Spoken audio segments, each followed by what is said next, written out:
Welcome, one and all, to our fantastical presidential D&D campaign, The Mystery of RockWish. A homebrewed 5th edition D&D story created by our humble editor, Mecha King. This story takes place in a faraway land named Batalia, a land ravaged by a sick war game that seems never ending. In the center of this country is a huge crater with a darkened blade the size of a tower, where all matter of dark energies protrude from it, seeping into the ground and corrupting all surrounding inhabitants.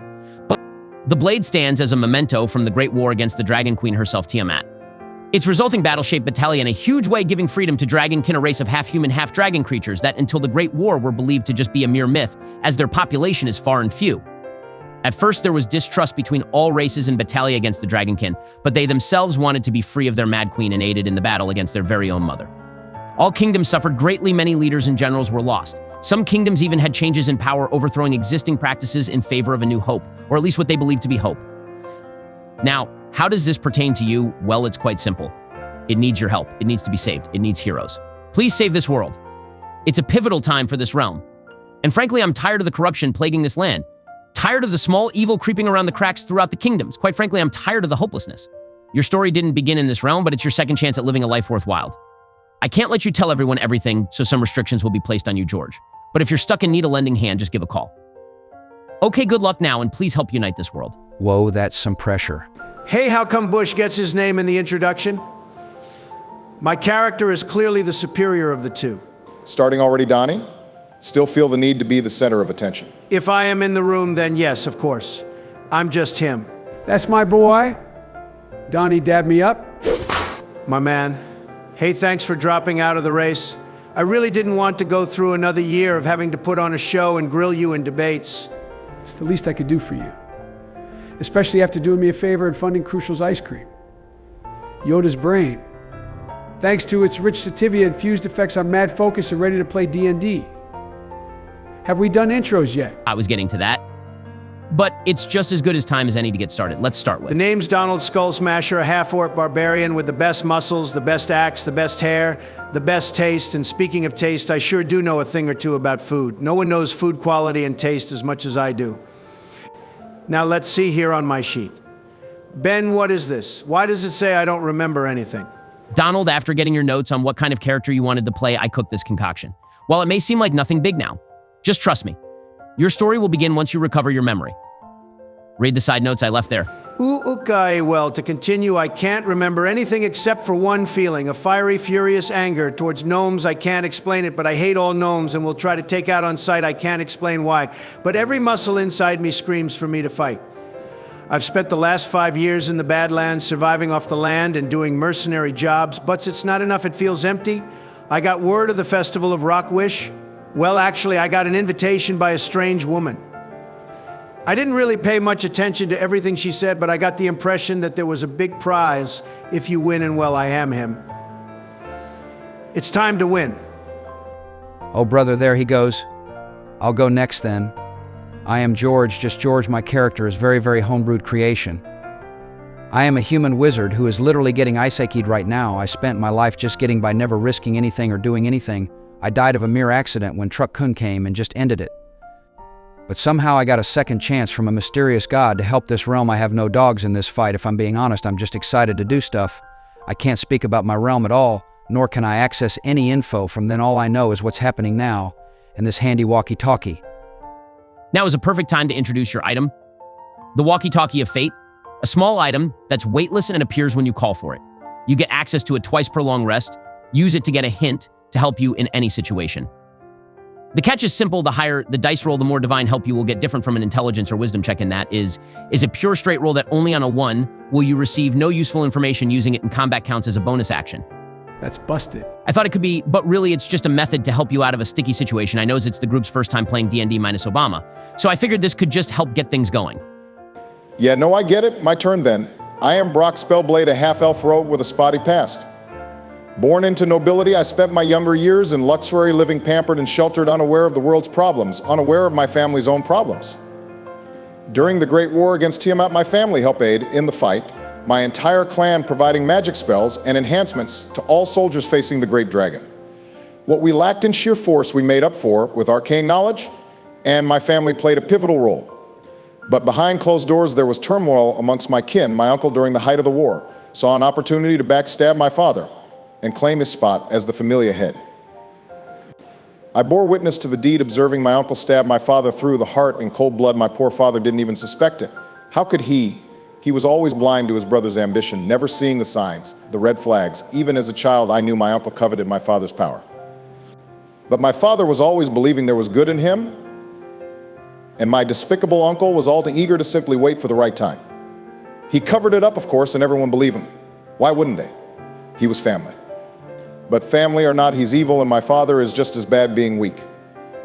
I fear where my family bloodline is heading, and I refuse to submit to my uncle. It's been 5 years since I left my family in exile, and in my travels for power, I stumbled upon the tale of RockWish, a small village with mysterious cat people who hold an odd festival rumored to hold a prize as good as a wish. Intrigued, I chased every lead I could find. To get here, it took a better part of a year, but I've located the secret village, and I'm here now to find power. I will claim back my family's name. Whoa. Not gonna lie, Obama, that's a pretty heavy character. I feel a bit underwhelmed now. Worry not, Donald, as your character has a good story to him as well. You're just going to have to discover it, but I promise you will enjoy it. Just let it cook. Let him cook, Donald. You don't have anything to worry about. It's gonna be great. My turn. The name's Joryu Kimura, a dragon bard. Not much is known about dragon kin. I'm not even sure about my people's history either. We just sort of appeared shortly after the discovery of dragons upon the land. My existence is no different. My earliest memory consists of me staring into the face of my father through some barrier that I just couldn't break out of. Well, not right away, at least a few days after seeing my father's face for the first time I burst from my realm. My father had quite the shocked face. I think he was scared of me at first.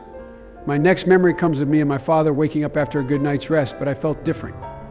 It's hard to explain, but it felt like a whole new body, and when I woke my father, he was shocked again. I swear he's a very easily startled man.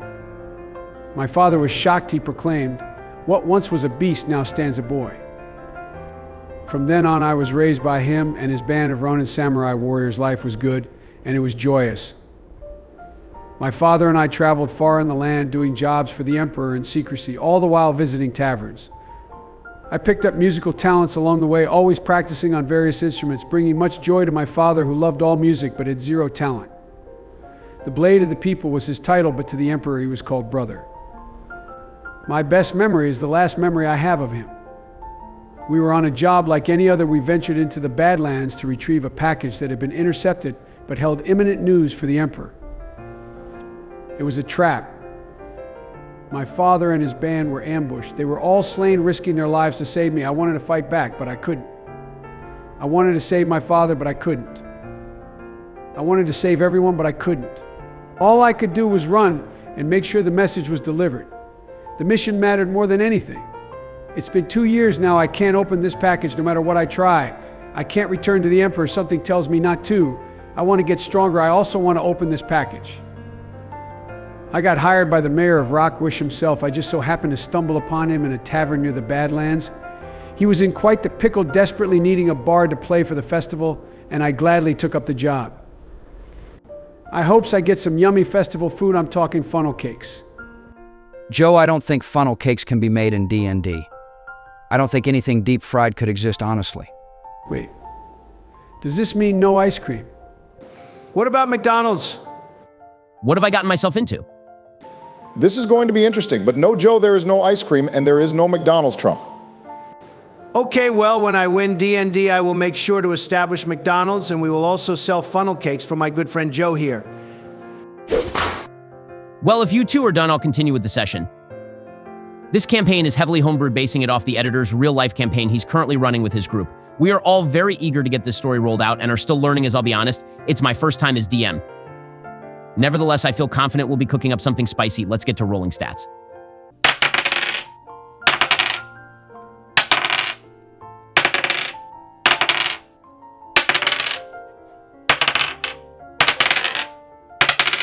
Woo, I rolled 2 16s. Yeah, but you also rolled the lowest stat at 6. Obama, you're just jealous. You didn't roll a 16 like the rest of us. Joe, you and Donald both rolled single-digit stats. I may be new to this, but I'm pretty sure that means me and Obama both have no negative modifiers while you and Donald do. You're just jealous cause you ain't us. And with those words, I'd like to set the stage for the campaign. While you just heard a good bit of lore from this world, you're just scratching the surface to what this campaign holds. Our story begins with the players all arriving to the fabled village of RockWish, a quaint little village inhabited by a mystical race of big cats. Not all inhabitants are these creatures. You're setting up quite a bit of a tale here, Ben, but I must admit I'm quite confused. Do we have to eliminate the other festival goers in order to win? Contrary to popular belief, I'd prefer if we didn't go all murder hobo at the start. I may be big with huge muscles, perfect abs, chiseled jawline, and a head of hair that catches all the ladies' attention, but I want to figure out what's wrong with my memory. Humble as always are we, Donnie. Absolutely, I am quite humble, very humble actually. Some might say I'm the most humblest person they know. Go ahead, ask anybody. I doubt that, partner, but I do share the sentiment on the needlessly killing at the start. And that, my friends, will be up to you. Partake in the festival, speak with the mayor, uncover the mystery behind the village and its festival. Who knows, you might just make a name for yourself along the way. We start this story tomorrow, gents. Get some sleep, eat breakfast, and I'll see you here in the evening when we start our brand new campaign, The Mystery of RockWish. Be ready, guys. Hey, Donald, you hungry? I could go for some McDonald's. What about you guys? Anyone else hungry? Woohoo McDonald's trip. Let's go. Welcome back, adventurers, to our President's Play D&D series, The Mystery of RockWish, a 5th edition homebrewed story created by our humble editor, Mecha King. Today marks the start of the arc and our first day of the Festival of RockWish. Since our last session was more of a setup of characters and rolling stats, I'd like to just jump right into the session and get some dice rolling. The village of RockWish, a quaint village shrouded in mystery ever since the end of the Great War against Tiamat. It's been roughly 20 years since the war, resulting with her fall and freeing all dragon races from her vicious and ruthless control. The village is a mixture of Eastern and Western architecture uniting in a mixed mash of both, with a bit of a cat theme, as the main inhabitants of the village are a race of big cats. They vary in size, shape, and appearance, being able to stand up right on their hind legs as well as going on all fours. There's no preference. It seems entirely up to the being's choice. Not much else is known about this village, as it seems to be missing from history texts, but what writings you did find all give the impression that they are friendly. And with that bit of knowledge, we start with Brock as he's making his way through the village entrance. Obama, to really set the stage, describe what you're seeing and thinking as you make your way through the town. With pleasure. As I make my way through the village, I spot the inhabitants, and the books weren't kidding. Before me are numerous cats of all different colors and kinds, some standing on 2 legs, some on all 4, but all of them wearing clothes like any other sentient being. The village is much more interesting than I could ever imagine.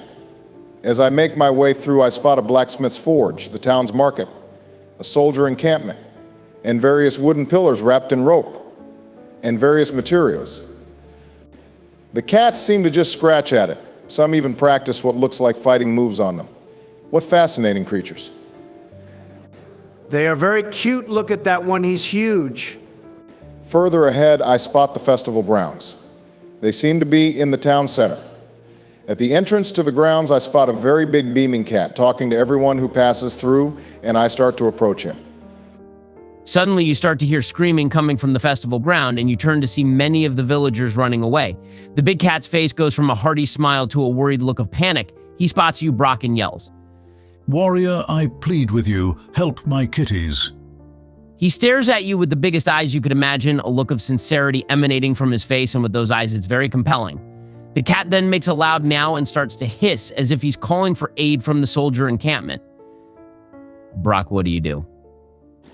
I rush into the festival grounds to see what the source of all the chaos is. I spot a bush and take cover to get a good look at the scene ahead. We turn to Donald Skullsmasher, waking up in a bush near the fountain in the center of the festival grounds. What? Huh? Where am I? Ouch, my head hurts something fierce.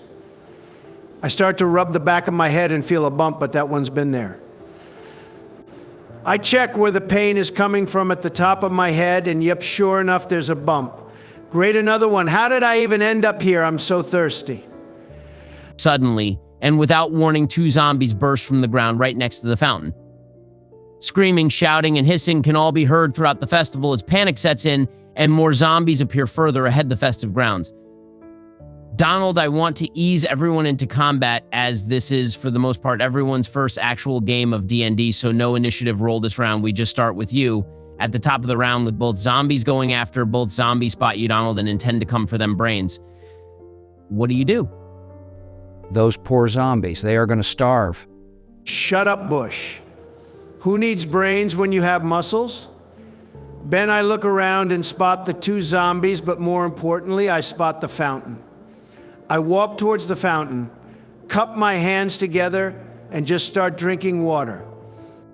You drink water? The half-orc barbarian starts combat by drinking water.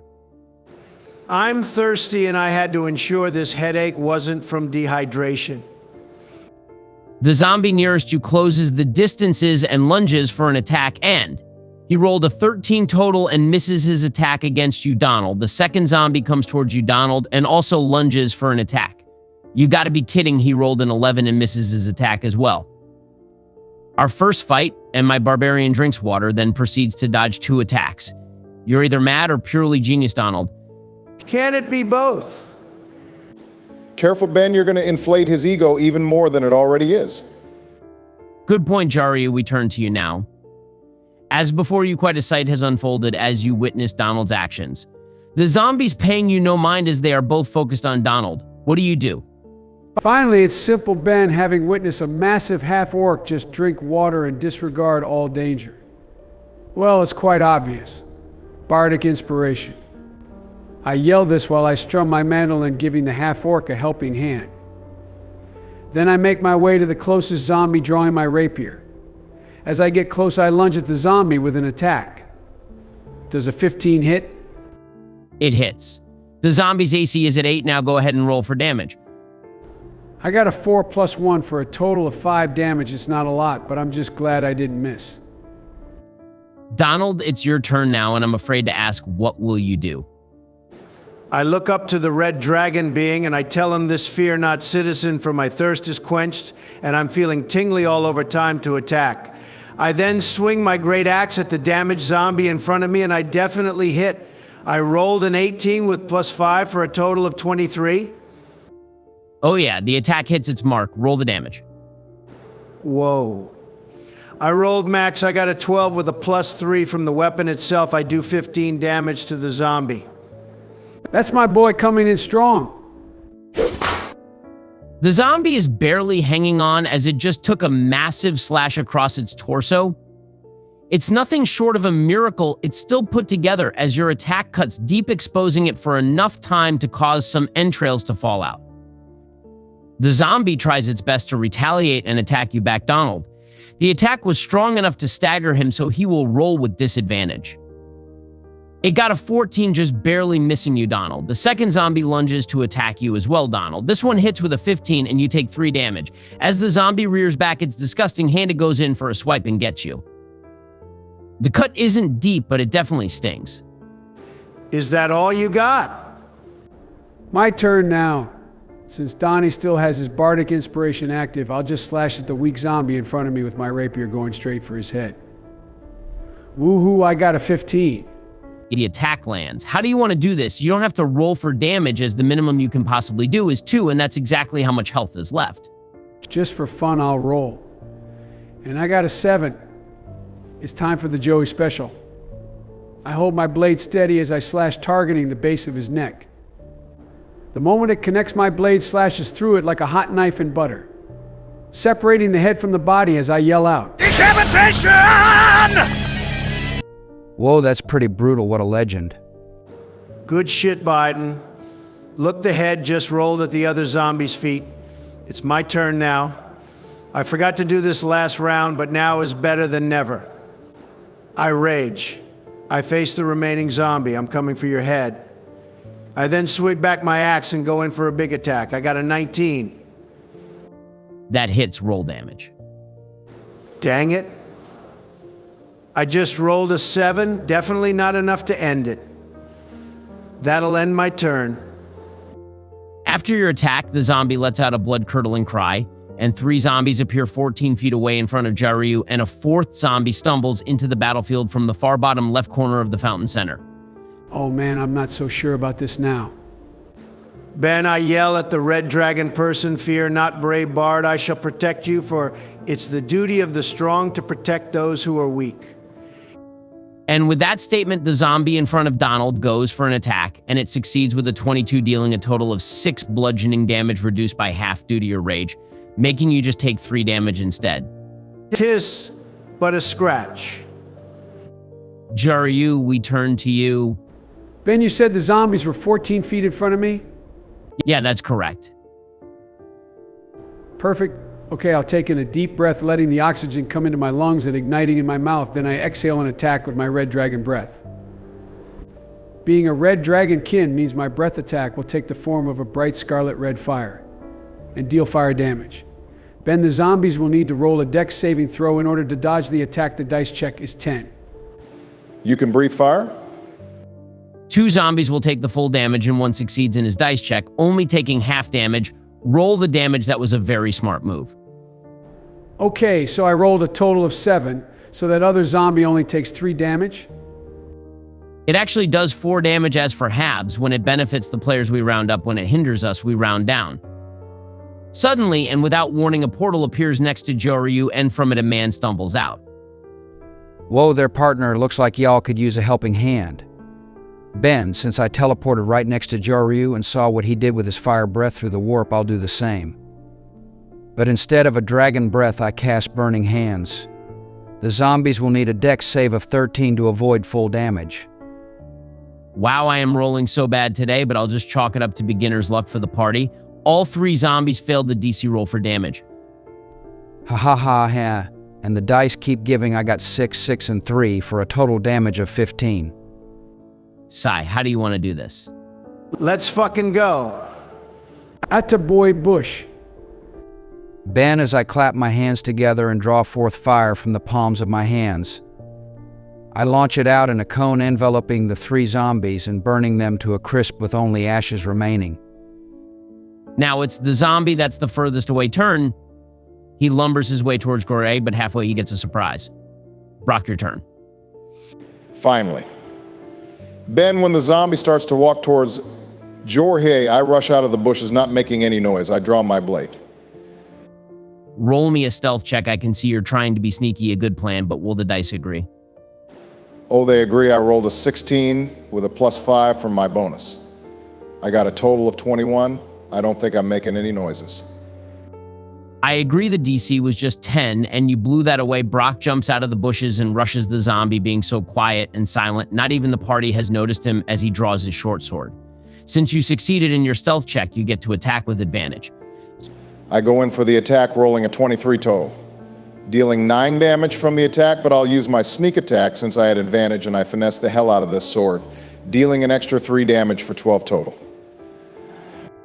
Well done, Obama. The past D&D experience is showing. Thank you.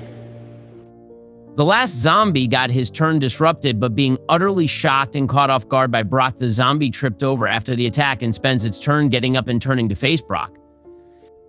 Now that all players have been set and the party is unofficially together, let's begin with top of the round. It's your go, Donnie. With pleasure. I grab my axe and go in for an attack on the zombie right in front of me. I rolled a 16. I'm pretty sure that hits, so I'm gonna roll the damage as well. I hit him for 8 damage. Not big, but better than nothing. Yeah, that hits, and it's still a good bit of damage. The zombie can't take much more of this. Next is the zombie's turn. He goes in for an attack, Donald, but misses completely with a 6. Ben, these zombies have done everything but instill any fear in us. We're basically slapping them around. I completely agree, but that's just the dice rolls. Seriously, D&D Beyond flagged this encounter as difficult for the party, but so far only Donald has taken damage. That being said, you guys are playing well. The combo of Fire Breath and Burning Hands was genius, and I really should have considered that. Seriously, I forgot you had Dragon Breath, Joe, and I made your character sheet. Okay, that's pretty funny, not gonna lie. To be fair, I wouldn't even had imagined Joe could breathe fire with how he looks in his portrait. That surprised me too. Joe, it's your turn now. I'll walk up next to Donald to help him fight his zombie. I'll draw my rapier as I approach and slash at the zombie. Oh, I got a 5. That misses, Joe. Anything else, or do you pass it over to Jory? I don't want my buddies to miss this next turn, so I'll cast Bardic Inspiration at the hooded figure fighting the zombie furthest away, since he's in the heat of battle. Joe, what? Look, I'll keep it a buck. I just wanted to call you Mister, but couldn't come up with a better rhyme. Either way, you're inspired. He is right, Obama. You are now inspired. George, it's your turn. Awesome, I'll keep the magic going and cast the cantrip firebolt at the zombie in front of the hooded figure. I rolled a 19 to hit, and I deal 4 damage to the zombie. I'll pass my turn. The zombie facing you, Brock, will slash at you. It rolled a 17, which hits, and you take 4 bludgeoning damage. Ouch, that's a good amount this early in our journey. I'll slash at the zombie with my short sword. Sadly, I can't get the bonus with sneak attack. I rolled a 17 to hit and deal 6 damage. Well, Brock, how do you want to do this? Let's go. Angered that this lowly creature slashed at me, I grabbed my short sword with both hands and cut the zombie right down the middle, starting from the head. The remaining 2 pieces fall apart perfectly with entrails cascading out of the body as it goes down. Good show. Back to the top of the round. We go back to Donald. I look at the last remaining zombie and I utter under my breath, "This one's mine." Hyped up by my own awesomeness, I go in for an attack. Nat 20. Let's go. Let's go. Donald, how do you want to do this?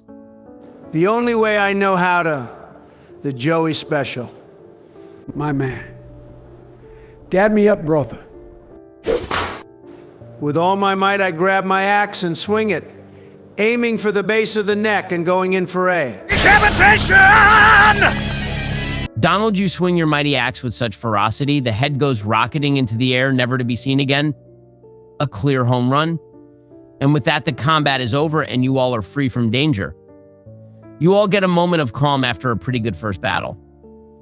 Ben, I look towards the orc that just hit 1 sick home run and introduce myself. Good tidings, my big friend. I am Jaryu Kimura, a wandering bard here to play for the festival. It was a pleasure fighting with you. That last move was spectacular. That head has to be halfway to Iron Forge by now. Greetings, Jaryu. The name is Donald Skullsmasher. That last move was inspired by your first kill.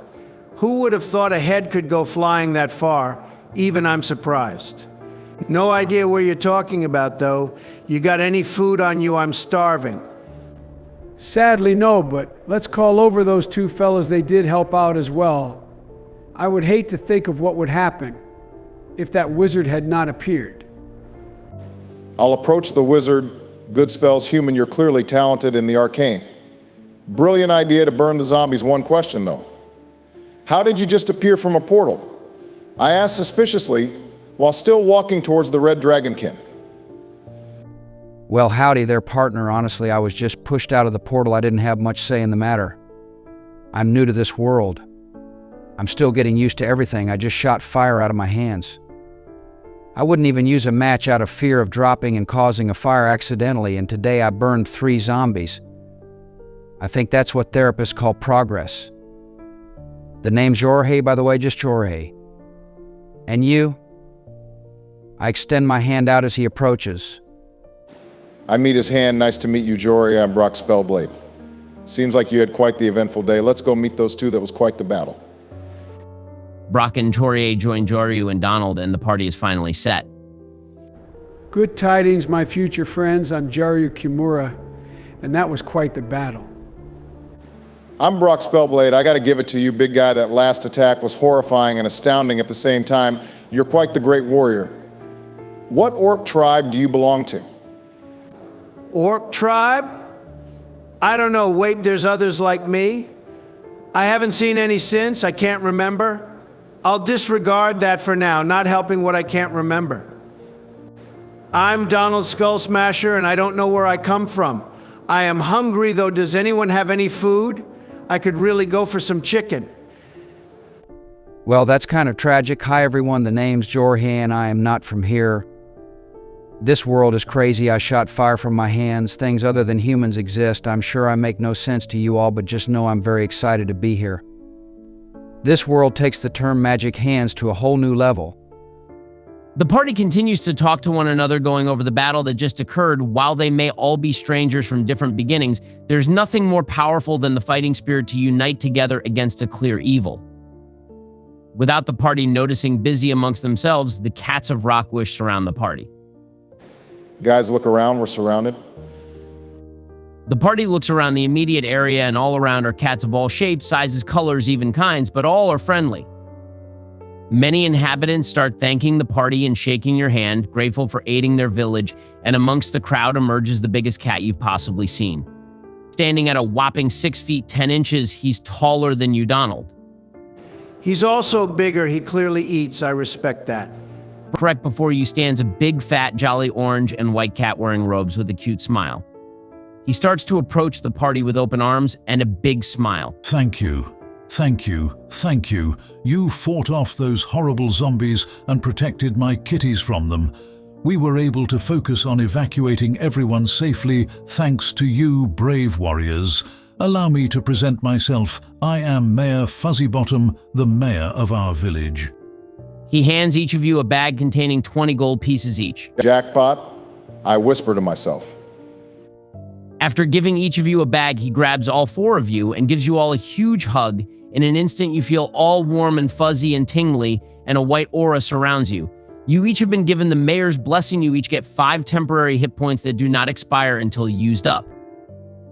These do not count towards healing you, so those who aren't at full HP can still heal, and you'll retain the temp hit points given you heal before losing them in a fight. Regardless, it's a small health buff from the mayor. Why are you so trusting? You just met us, yet you shared your magic with us? Because my little half-elf, you're a part of our family too. He gives you the biggest, sincerest grin you could imagine, and as you look into his eyes, you all feel it. He means it. He's grateful for the help.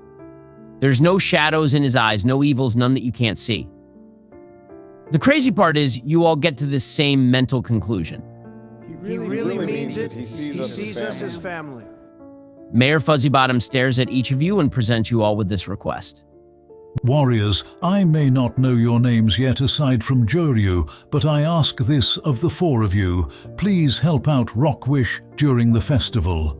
The zombies have been appearing more and more often, and though we have some soldiers, they aren't very well equipped, and the thought of losing my kitties just brings a pain to my soul. Please help our village and protect us during the 5-day festival events. Today is the first day. I promise to make it worth your while and can provide you with 20 gold per day. And you can lodge at the Cozy Kitty Inn free of charge during the festival. Please, warriors, help our family. I'm in. This sounds exciting, and we'd get to help out such a lovely village. I shake Mayor's hand. I'm also in. Just wondering, what about my duties playing on the festival grounds? You can keep the gold I paid forward, and you're more than welcome to play when you wish, but at this point, Joryu, I value your skills to protect more than your skills to play. I witnessed the battle. The Joey Special will forever be passed down for our soldiers to replicate and learn. Woo-hoo! Big cat, you had me at the hug. You literally feel like a cloud. I don't know how I got here, but I'll swing my axe to protect this village. Well, what kind of a being would I be to deny such a sincere request? I also accept Mayor Fuzzybottom. Mayor Fuzzybottom gives Brock and Donald another big hug, and a small burst of white light envelopes you all, and you all benefit from the effects of a long rest. My warriors, along with protecting the village, I ask that you give aid to your fellow kitties. A few people have issues that could definitely benefit from you, and you will be compensated. For now, I ask that you go and check on Catalina Spellpaw. She's the village's alchemist and sorceress, and I haven't seen her shop up and running, which is not like her. She's usually the first of us to awaken in our village. Please check on her, as I am worried. And with that, we end this session. What did you guys think? It's getting interesting, and only more questions keep appearing as we progress. If I wasn't hungry right now, I'd throw a fit so we could keep playing I Want to Live with the Kitties. I really like Mayor Fuzzybottom. Ben, if you body him unfairly, I'll never forgive you. I really like Mayor Fuzzybottom. He's so wholesome. And with those final words, I'd like to say thank you. The reception to this series has been overwhelming, and the massive support we've received from the community is humbling, and we just want to say thank you. Thank you. Thank you. Thank you. Thank you. We hope you keep watching, as we fully intend to finish the entire story arc The Mystery of RockWish, a D&D campaign our editor, Mecha King Leo, wrote to play and introduce D&D to his friends. Thank you so much for watching, and a huge shout out to Crafty GG for spreading the word and love behind this community, and to Melchatron for setting our story journey in motion. Have a good night, guys. Welcome back, everyone, to another session of The Mystery of RockWish, a D&D 5th edition homebrewed campaign by our humble editor, Mecha King Leo. Before we begin, we're going to give a small recap of what's occurred so far. George will have you do it this week, if you don't mind. Not at all, partner. It would be my honor. This also gives me a chance to clear up a small tidbit about my character. I am playing a human wizard who is isekai'd from the regular world, but it's not me, George Bush. It's just a regular guy with a similar first name, Jory. Sorry about the confusion. With that out of the way, the journey started with Brock entering the village of RockWish. Zombies came out in the center of the festival grounds near the fountain. Donald and Joryu confronted two zombies after some shenanigans from Donald. Hey, it's important to stay hydrated. Facts. Like I was saying, after some shenanigans from Donald, more zombies appeared and me and Brock entered the fray, and together we all took out the zombies. The inhabitants of the village of RockWish were very thankful, and we met with the mayor of RockWish, Mayor Fuzzybottom. After receiving a blessing and some healing from the mayor, he asks that we check up on Catalina Spellpaw, as she hasn't been seen recently. And that's basically where we were at Ben. Pretty solid, George. You gave a pretty good rundown of last episode. Ben, I was wondering, are we playing with XP or milestones? I'm fine with either, or just curious if we need to keep track of XP. Yes. Excellent question, Obama. I forgot to state that at the start, but this campaign will be milestone-based, as I really want the storytelling and role-playing to come out more. That being said, before we begin, you all are leveling up to level 2, and with that comes some roles and choices for the team. Who wants to go first? Let me go first. I got a good feeling about this, Ben. I choose to roll for the HP increase. Let's go, baby. That's 10, Benny boy. What's my total now? Math too hard for you, Trump? No, I'm great at math. The best at math. Some people say I'm the greatest at math. They do, that's what they say. Here, I'll do it. Let's see, I had 15. Add 10. Then I add my Constitution modifier. I got 28 health. I'm an absolute unit. I also gained the features Reckless Attack and Danger Sense to my growing library of skills. Well, guess you've proved me wrong. Good shit, Donald. The math checks out, and I agree. That high roll is nuts. You're definitely going to be hard to bring down. Who wants to go next? Dimension the dice! Woohoo, I got an 8. Bringing my health up to 16, I also gained the features Jack of all trades and Song of Rest. I'll go next. I rolled a 6 add that with my Constitution modifier, and I'm sitting at 18 health. I've gained access to my weapon mastery feat, currently set for short sword and dagger. I also get access to cunning action, allowing me to dash, disengage, or hide as a bonus action. Well, guess I'll finish us off. Oh dear, I rolled a 2. Ouch, that's rough. It's okay, George. We can't always get amazing rolls. Just make sure you always have access to mage armor, and you should be fine. Also use Donald as a shield. George, as long as we got the 1-2 fire boogaloo, we'll set all our enemies to blaze. Thanks, guys. I also get to add 2 from my con modifier, so a total of 12 health points.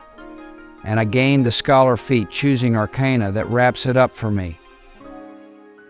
And with that, let's return back to RockWish. The party is still in the festival grounds, having just received a blessing, a heal, and a task from Mayor. The task seems simple enough. Check up on Catalina Spellpaw to ensure she's okay, since she hasn't been seen all morning, which is weird as it's the first day of the festival and her magic plays a key role in the festivities. What would you guys like to do? And who will start? Right now, the party is still in front of Mayor. Ben, I introduced myself to Mayor. I know it's a bit late, but the name is Brock Spellblade. I take off my hood and extend my hand. The mayor raises an eyebrow and his eyes widen as he exclaims, Spellblade. I haven't heard that surname in a while. Are you by chance Brocken's kid? How is he doing? It's been ages since I've seen him. The mayor's eyes go from excitement to a smidge of sadness as if he's realizing something, but he quickly moves from it and goes back to his smiling demeanor. Awaiting your answer, Brock. He's clearly got you off guard. Wait, you know my father? How do you know my father? He's doing fine. Oh dear, I'm sorry if I surprised you, but your father was one of the first to greet us when we first appeared long ago. I can't even remember everything so coherently anymore. It's all just been one long... The mayor trails off, almost lost in thought, but a quick second and he goes back to it. That was weird for sure, but hey, he's old. You can't expect him to be all there. I look at Mayor and give him another hug. The name's Donald Skull Smasher, but from here on out you can call me friend. But I do have one question. I'm starving. Where is the market? I'd like to buy all, if not almost all, of the chicken in stock. I'm quite hungry. The mayor laughs at this request. The market is closed for the festival, as all those that sell during the market are hard at work preparing their wares for the festival events. But if it's chicken that you want, I can get you some. The mayor produces a loud whistling sound, then meows something loudly, and within a few seconds a young kitten appears with a full rotisserie chicken. Here you go, Mayor. Hope you guys like it. My dad made it. Your dad made this? It looks delicious. Ben, I eat the whole thing within seconds, not caring about the bones or gristle. That's kind of like the best part. Once I'm done, I look the young kitty in the eyes and I say, little one, tell your papa his food is delicious, and I'll be stopping at your booth once we return from our task. You mean it. Thanks, mister. Excitedly, the young kitten runs away, booming with joy at the compliment you've imparted upon his family. Thank you, Donald. Under that tough exterior is a heart of gold. Don't lose it, you hear me? Now, if you all will excuse me, I need to go make sure everything is running smoothly for the festival kickoff tonight. Wait, where is Catalina's shop located? Ah, yes. Thank you for reminding me. Her shop is located further past the festive grounds. Her backyard is the forest itself, as her shop lies right at the village's limits. Now, my little kitties, I must go now. And with that, the mayor makes his way into the festive ground. You see him immediately get to work looking around for any last-minute tasks and getting updates from the villagers. The party stands ready with a task in mind. Check on Catalina Spellpaw. Guys, what would you like to do? The mayor has given you a task. Do you guys wish to go investigate now or do something else?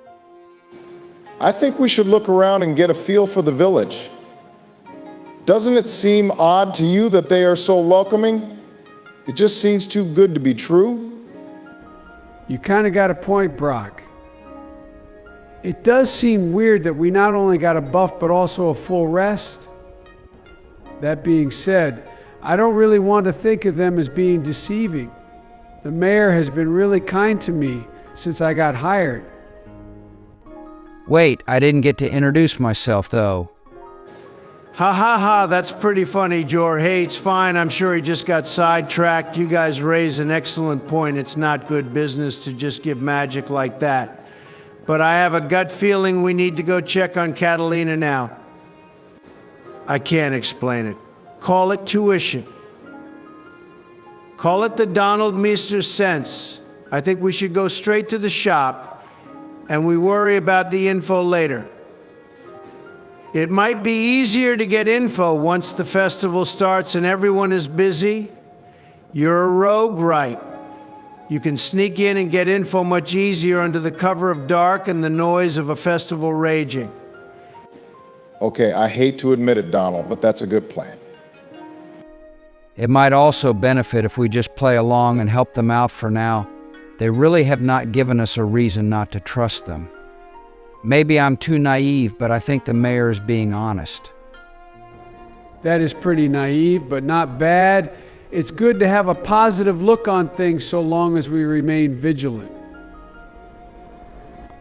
It seems like we're all in agreement. Ben, we make our way to Catalina Spellpaw's Potions and Spells Emporium. Excellent. The party makes their way to the Spell Emporium. Passing by the festival and seeing the villagers hard at work, you cross the empty market square, passing by more of the cat scratcher poles Brock encountered at the beginning. A few have kittens eagerly playing with them. And finally, you arrive at Catalina Spellpaw's Emporium. No check necessary, you all immediately notice it. Guys, the door is open. Oh, dang, you're right, partner. Maybe we should be careful heading inside. Ben, we rush in through the door. Or we can do that, I guess. I'll follow behind Brock. Donald and Joryu, you both barge in through the doorway in perfect sync, Donald leading the charge ready to take a hit and Joryu blade ready to strike. But upon your entrance, you find nothing. There's nobody inside anymore, but it's apparent there was a struggle in here. As the party looks around the room, everything is turned over and smashed. Shards of glass clutter the floor in all various colors and shapes. There's various liquids all around, some glowing, some dull puddles. What do you do? What happened here, Ben? I'll start looking around to see if I can find any blood or hair, anything that can give me a better idea of what happened. Roll me a perception check, Donald. Oh, dang, I got a 2. Even with my bonus, that's still just a 5. This dice is so rigged. Sounds like a skill issue to me. Donald, you look around, but only find glass, almost cutting yourself in the process of searching. Ben, I'll look around to see if I can find any clues to what happened. Sounds good. Roll with perception as well. Wow, I'm trash like Donald too. I rolled a 5 with a bonus 2 that gives me a 7. Anything, Ben? Brock, you look around, and all you're able to make out for sure is that there was a struggle here, but it appears like no blood was lost. Our rolls haven't been the best. Ben, I'll cast Bardic Inspiration on Jorya, break out my mandolin, Old Bessie, and start playing a calming melody. I look into Jorya's eyes and I whisper, "You got this, fam." Well, I mean, yeah, you do that, Joryu. I don't know if you know this, but your perception bonus is double that of Jorya's. Oh, phewie. I guess I dropped the ball there. It's okay, Joryu, I got you. Ben, I'll take out the walkie-talkie of fate, and I'll click the button and say this. Hey, deity, can you give us a hand? We're a bit stuck and our rolls have been trash. Can you help us out? Ben, I rolled a 15. As I remember, I still have to roll to see how useful the info will be. Right you are, Jorge. With a 15, I think you'll get what you need. The DC was just a 10 for a basic perception check, but everyone was just shy of that. With a crack and a slap to the face, all of time freezes around you. Jorge and the deity emerges from the walkie-talkie before you. Well, George, did we not just finish talking? I know I said I would help you out, but I mean, come on. It's been, 30 minutes since we last talked? Whoa, what's going on here? How come no one is moving? What that? Well, George, I can't just be in this realm all willy-nilly, then I would just take over the whole world. Wahaha. Ahem. But yet, anytime you call upon me and succeed, the world just comes to a complete stop except for you and me, of course. Anyway, what did you need? I was in the middle of catching up on some YouTube videos. Well, the party failed to succeed in the perception check here in the Emporium. We know there was a struggle since everything is smashed, but we found no blood or hair. We found no clear clues indicating what might have happened and where Catalina could be. I guess what I'm asking is for a clue, something that will lead us to Catalina. I fear she's in danger. For a moment, the deity scans the room and looks back to you. Well, have you checked the rafters? And with that, the deity is propelled back into the walkie-talkie, his time coming to an end and the cost being paid. He's answered your question. And has to go back to his realm, laughing maniacally as he's whooshed into the walkie-talkie, and you hear one last giggle coming from the walkie. And time starts again. Guys, look up in the rafters. The party all look up at George's outburst, and you all spot a bottle containing a blue spiritual-like kitten inside of it. It's pawing at the walls of the bottle. Ben, I jump up onto the counter and start climbing up to the rafters to retrieve the bottle. Sure thing, roll me an acrobatics check. I got a 15 Ben plus 5 from my acrobatics modifier, and it's 20 total. Brock, you jump onto the counter with no issues, making it look effortless as you follow it up with a jump to the rafters, catching yourself, then pulling yourself onto the same rafter as the bottle. In front of you is a bottle containing a blue spectral kitten, pawing at the walls of the bottle, making small meows, and looking up at you smiling. Guys, I got the bottle. There's a blue spirit-like kitten inside it. Here, I'll show why all. Then I drop down and land on the counter. Then carefully get down, making sure I don't break the bottle or disturb the kitten inside. I show the guys the bottle. It's adorable. Look at its little eyes. I say we open the bottle, it's clearly pawing to get out. But what if it's a trap? Skull Smasher. I was thinking the same thing, Joe, or you. Yeah, but look at it, it's cute. It seems like it wants to go out of its bottle. How did you even get in there, little guy? Brock, can I see the bottle?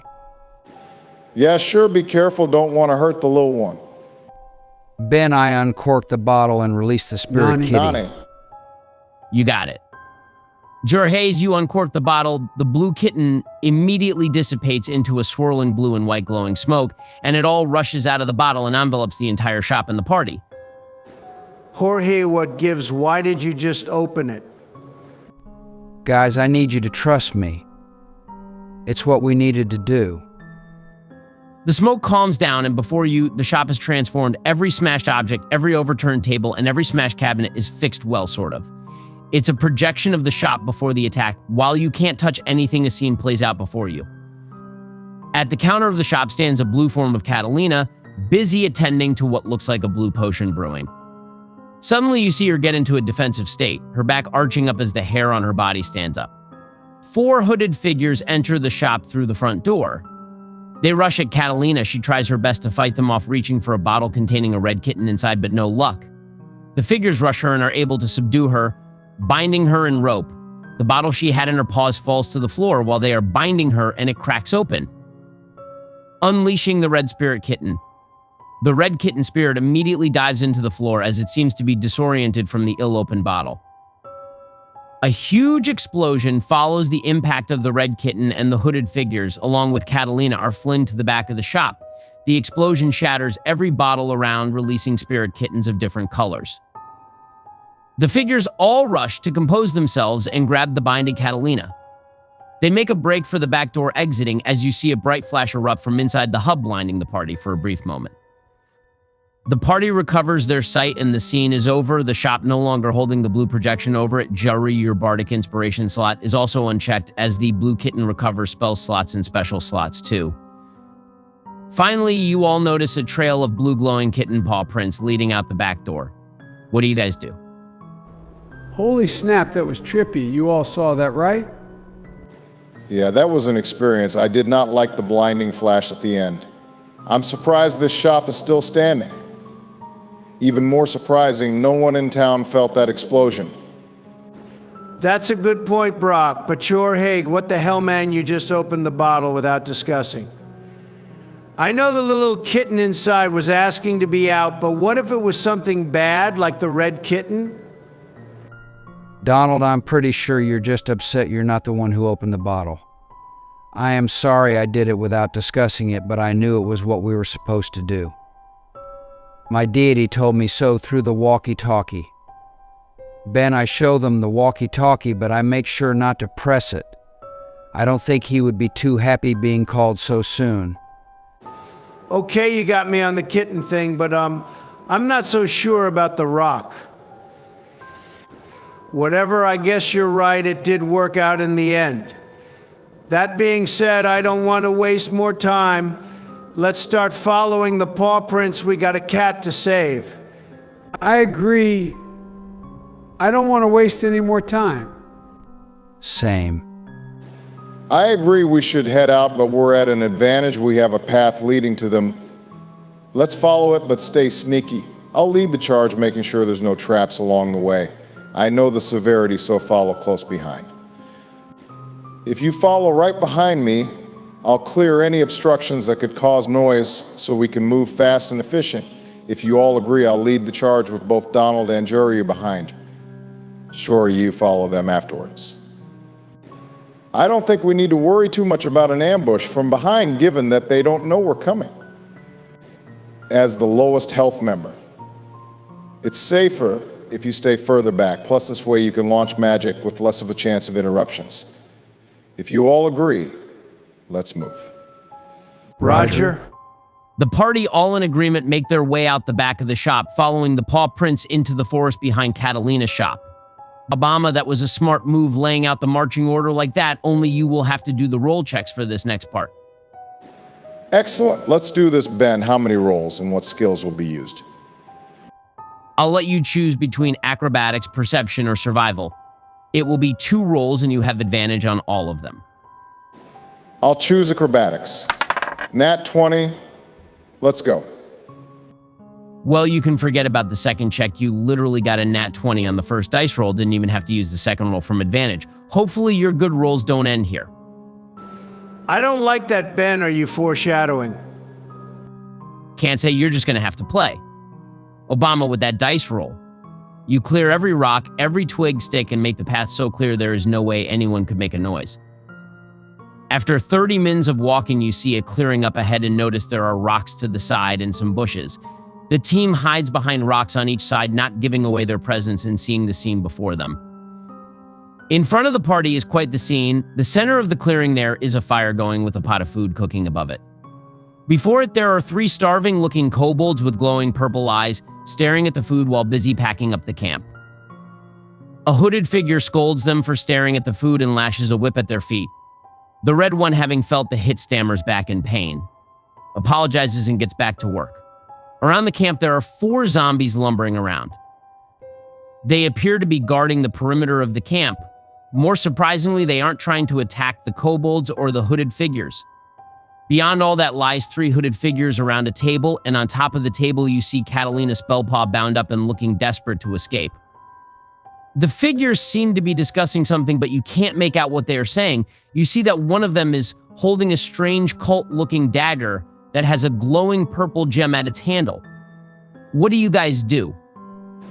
I look at the party and I do my best to not be loud. Guys, we need to save her now.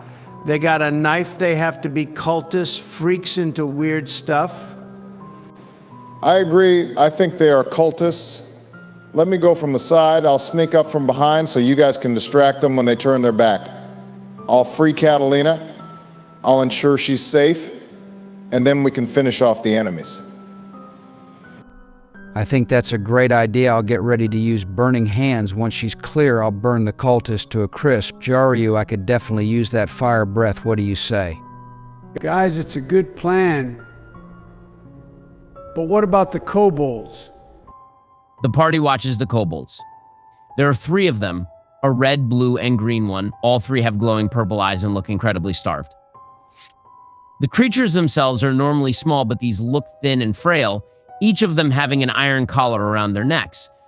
Guys, I don't think they are here willingly. Juryu, you're probably right, but what can we do? We need to save Catalina. Not just for the money, but she's a part of our family, our kitty family. As sappy as it sounds, Donald is right. We have to save her. She's family. Wow, it's weird how fast we accepted that. Strange. Juryu, if you have a plan or something, we're all ears, but as it stands, we might have to fight them. We don't know the full story. The glowing eyes match the glowing dagger's gem. For all we know, once we attack, they will turn at the call of the holder. Okay, I guess. Sorry, Juryu. Brock, go ahead and start moving in place. I'll get behind the rock once I see you in position and hear you whistle. I'll jump out and get everyone's attention. The boys will follow suit with their attacks. Once you get Catalina out of there, we light everything on fire. Let's break. The party all gets into position. Brock, you're going to need one more acrobatics check to see if you accomplish this feat. I got a 19 with +5 for 24 total. Brock, you get into position without any issues and without raising any alarms. You make sure you have eye contact with Donald N. I step forward strumming my mandolin in a passionate, hard melody as I stare into the kobold's eyes and activate my dragonic freedom speech. I speak to the kobolds in a strong, passionate voice that booms at every word, echoing the sense of freedom. Kobolds, though small in stature, your might lies when you unite. Break away from the shackles of these cultists and join us. I can't promise to you that we are the strongest or even the best. But as long as you're with us, you're family. As long as you're with us, you're free. Oh, bloody hell. He can't say I'm surprised. Kobolds, if you join, you can eat everything in the pot. I yell this out to help further push Jaryu's success and to show support to my bro. I like it. Joe, roll with advantage. The Dragonic Freedom Speech ability is unique. It only works on dragon races and only when they are mind-controlled or enslaved. This ability allows you to ignite the spark that lies within all dragon races, allowing them to break free of any sort of control and act of their own free will. Roll a d20, you can add your persuasion modifier to it as they absolutely go hand in hand. You are essentially persuading a dragon to be free. A strange concept to us, but for a vast majority of time, all dragons were enslaved by Tiamat. First roll at 2 yikes. Even with mods, that's 7. Okay, I know I forgot to do the thing. What thing?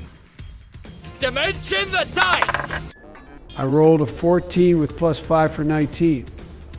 I hope that's good enough. Well done, Joe. I was curious if you would take the chance and use the ability. I was starting to think you were just going to skip this opportunity altogether.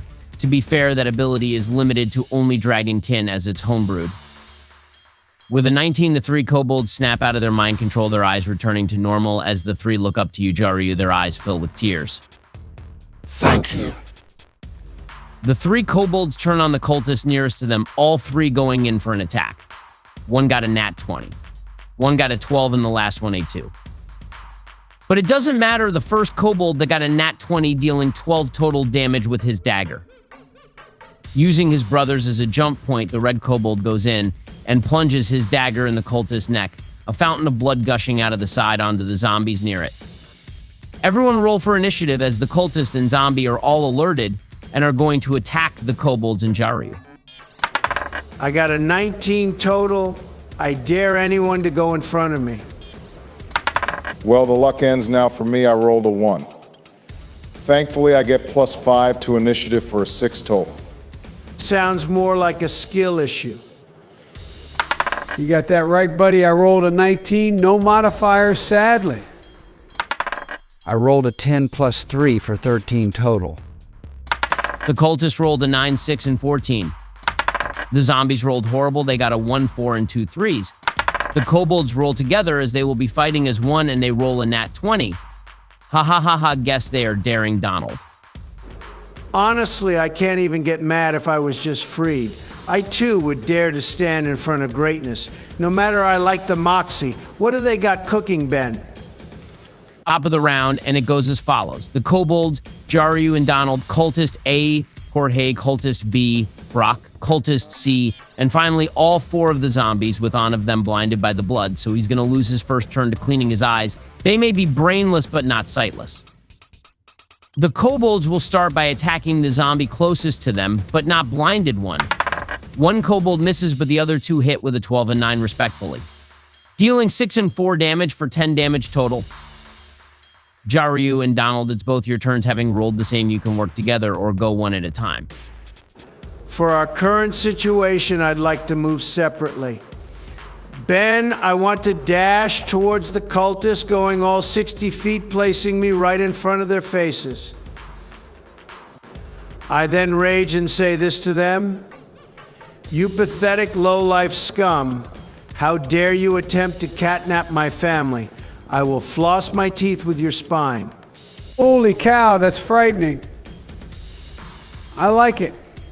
Ben, I'll rush to my new kobold allies and attack the zombie they already damaged. I rolled a 17 with a +3 for a tainted 20. I rolled a 7 with +1 for a total of 8 damage. The zombie staggers to the ground, barely hanging on. He hasn't had a turn, and he's already rolling at disadvantage as his flesh is barely hanging on. Cultist, stay unflinched by Donald's words, lunges for an attack on Donald and hits with a roll of 16 + 3 for 19 total. Slashing at you for 5 damage, reduced to 2, Donald. That's pathetic. That was nothing. Just wait till it's my turn. Ori, you're up next. Ben, I move up next to the fire and I cast Magic Missile. I'll send 2 towards the zombie that Joryu and his gang attacked, and the final one to Cultist C directly in front of me. While I got 3, 2, and 5 for damage, I'll send 2 and 3 towards the zombie Joryu attacked, and the 5 to Cultist C. Where your magic missiles hit their mark and finish off the zombie, disintegrating him once the second missile hits. The last missile hits the cultist right in the chest, dealing 5 damage. This takes the wind out of his chest.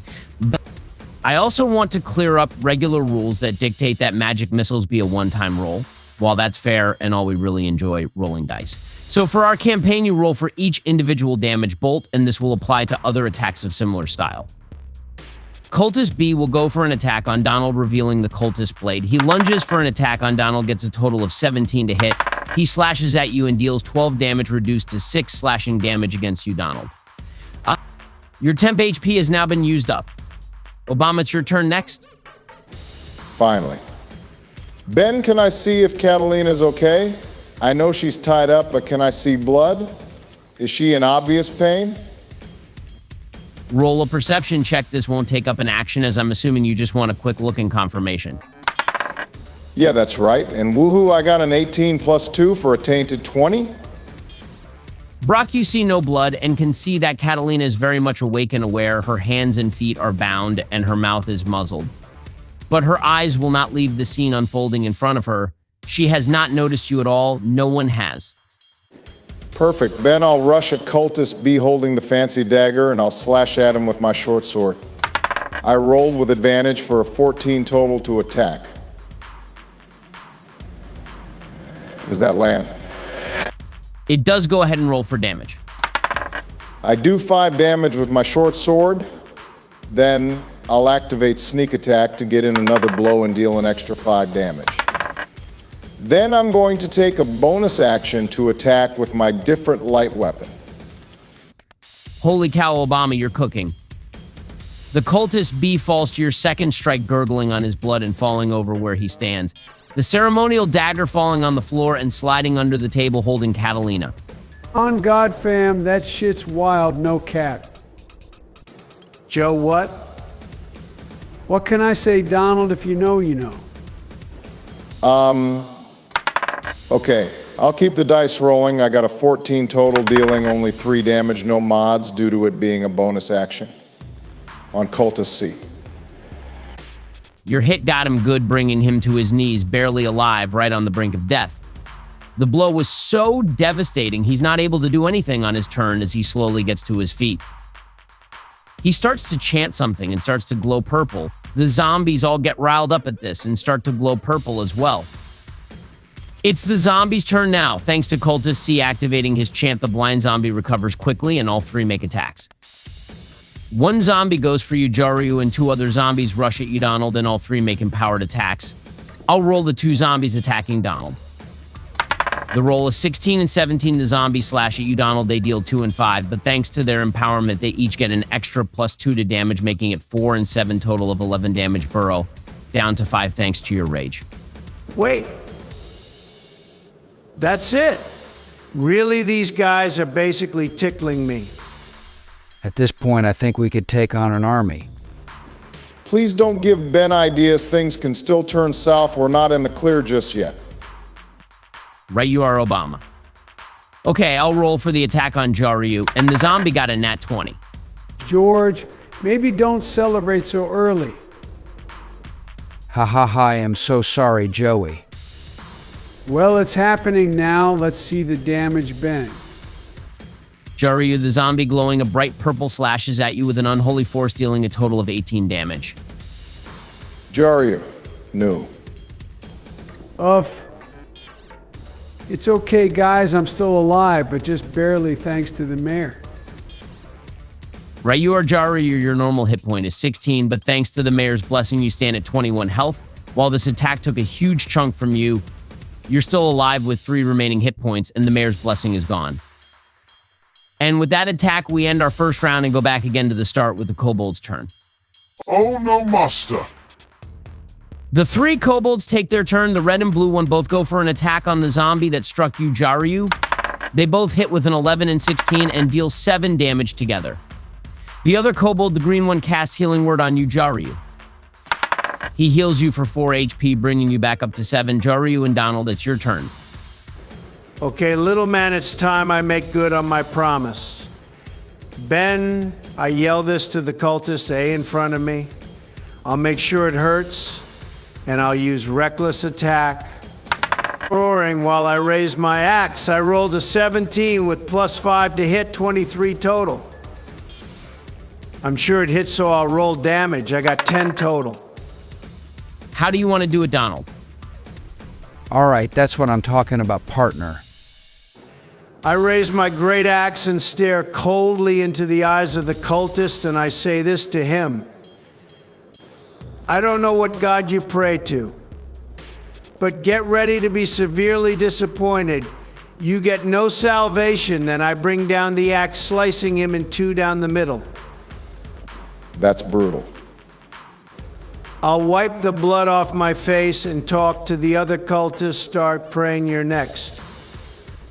Ben, as much as I would like to stand back and recover, I just can't because these little kobolds don't have much health themselves. Ben, I draw my rapier and I lunge at the zombie.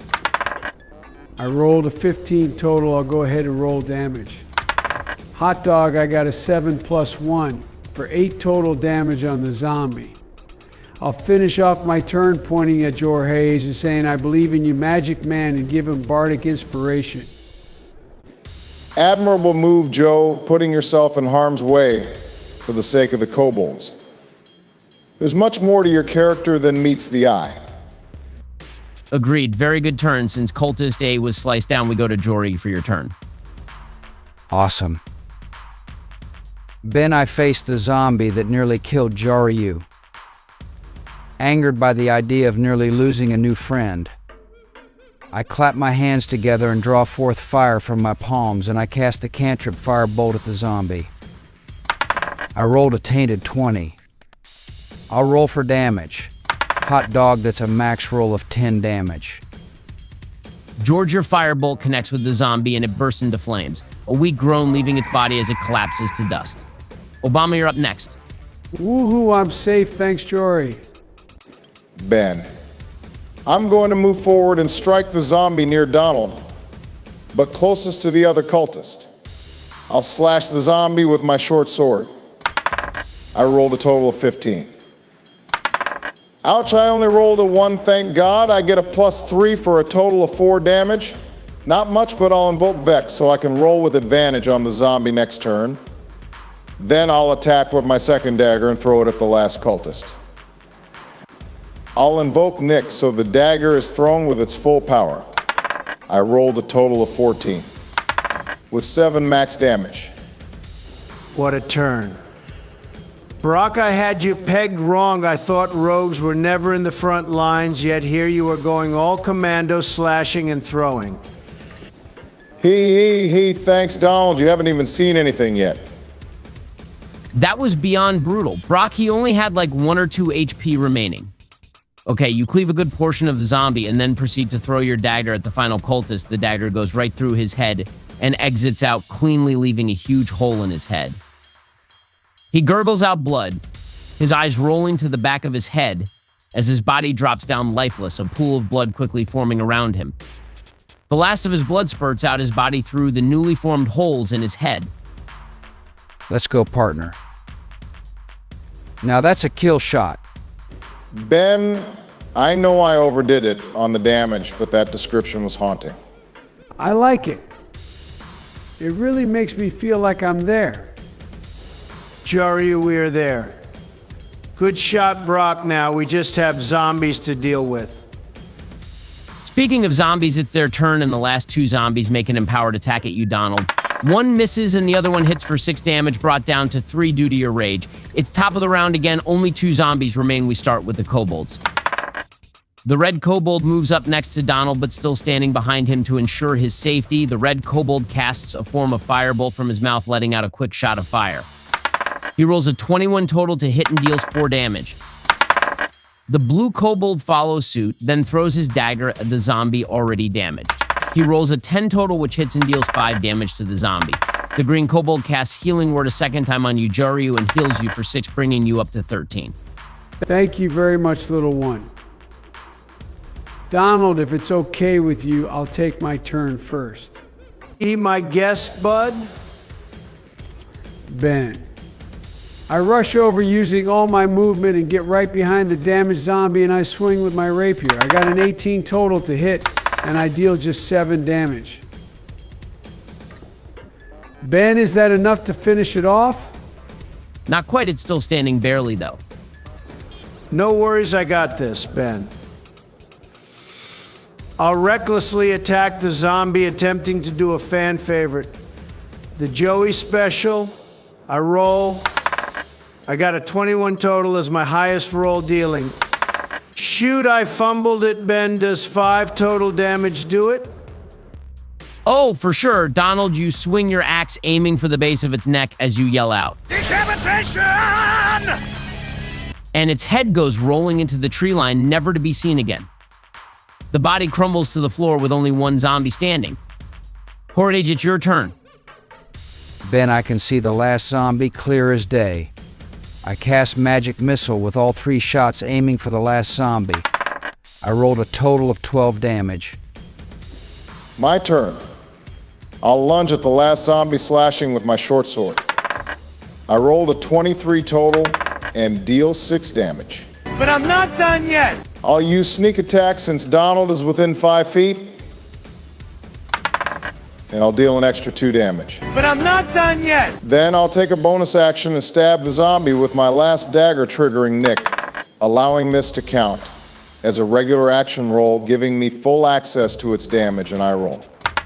I got a 21 to hit and deal an extra 5 damage for a total of 13 damage. Now that's a lot of damage! Good grief, Obama. How do you want to do this?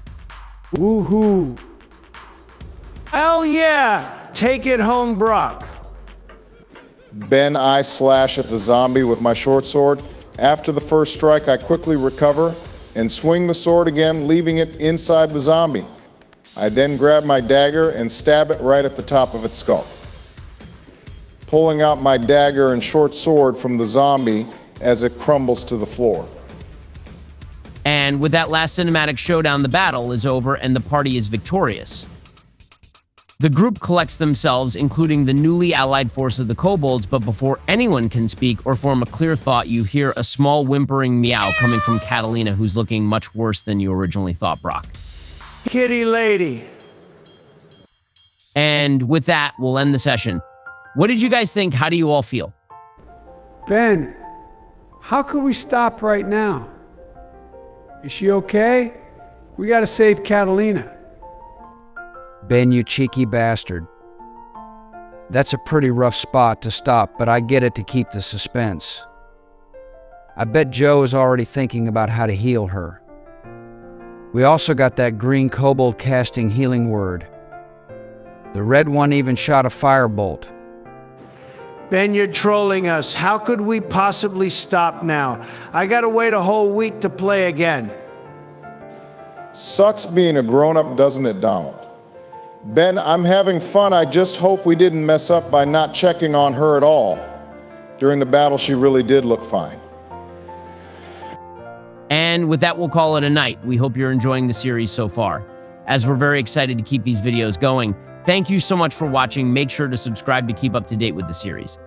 Have a good night and get some rest.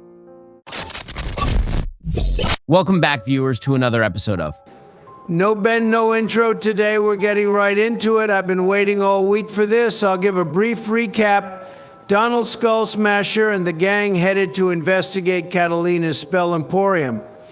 After freeing a blue kitten in a bottle, we discovered what happened to her and made haste to rescue her. Upon our arrival, we discovered the hooded figures who catnapped her. They were cultists. We don't know for sure, but they had a glowing purple dagger. Don't forget the kobolds. I was getting to that.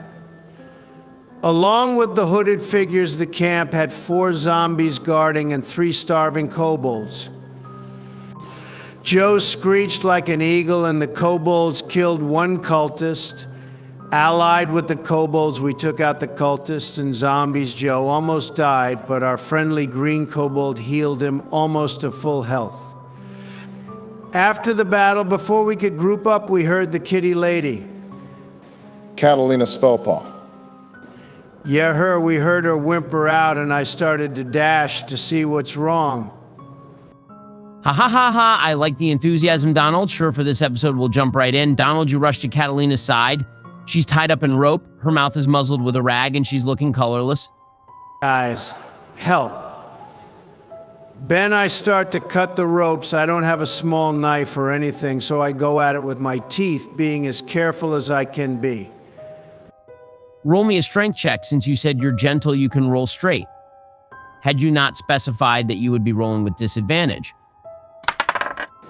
I rolled a total of 21. You free Catalina Spellpaw with no issues at all. Ben, I want to join Donald.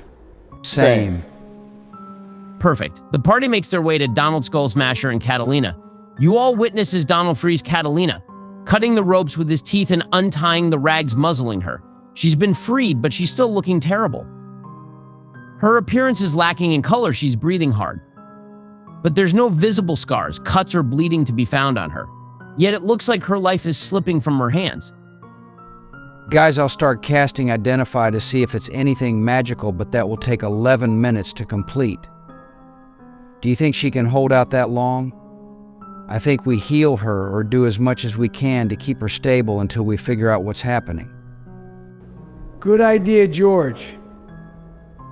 Ben, I'll cast Healing Word on Catalina. I'll string my mandolin and start singing the Meow Mix song in the background as my music heals her for a total of 6 health.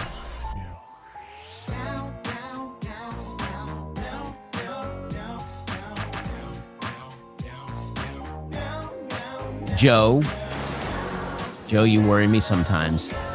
Ben, I continue with my music. Why am I vibing to this? Joe, your music does heal Catalina and she recovers a bit. You see more color coming out of her fur and her breathing isn't as hard.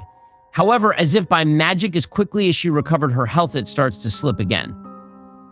You see the color leave her fur as she starts to breathe harder and harder.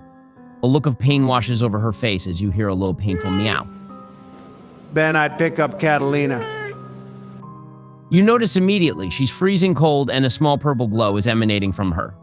Guys, she's freezing. I tell this to the party, then I make my way to the fire, and I set her down gently next to it. Ben, I'll follow along, still concentrating on my spell. Donald, as you near the fire, the small glow of purple leaves.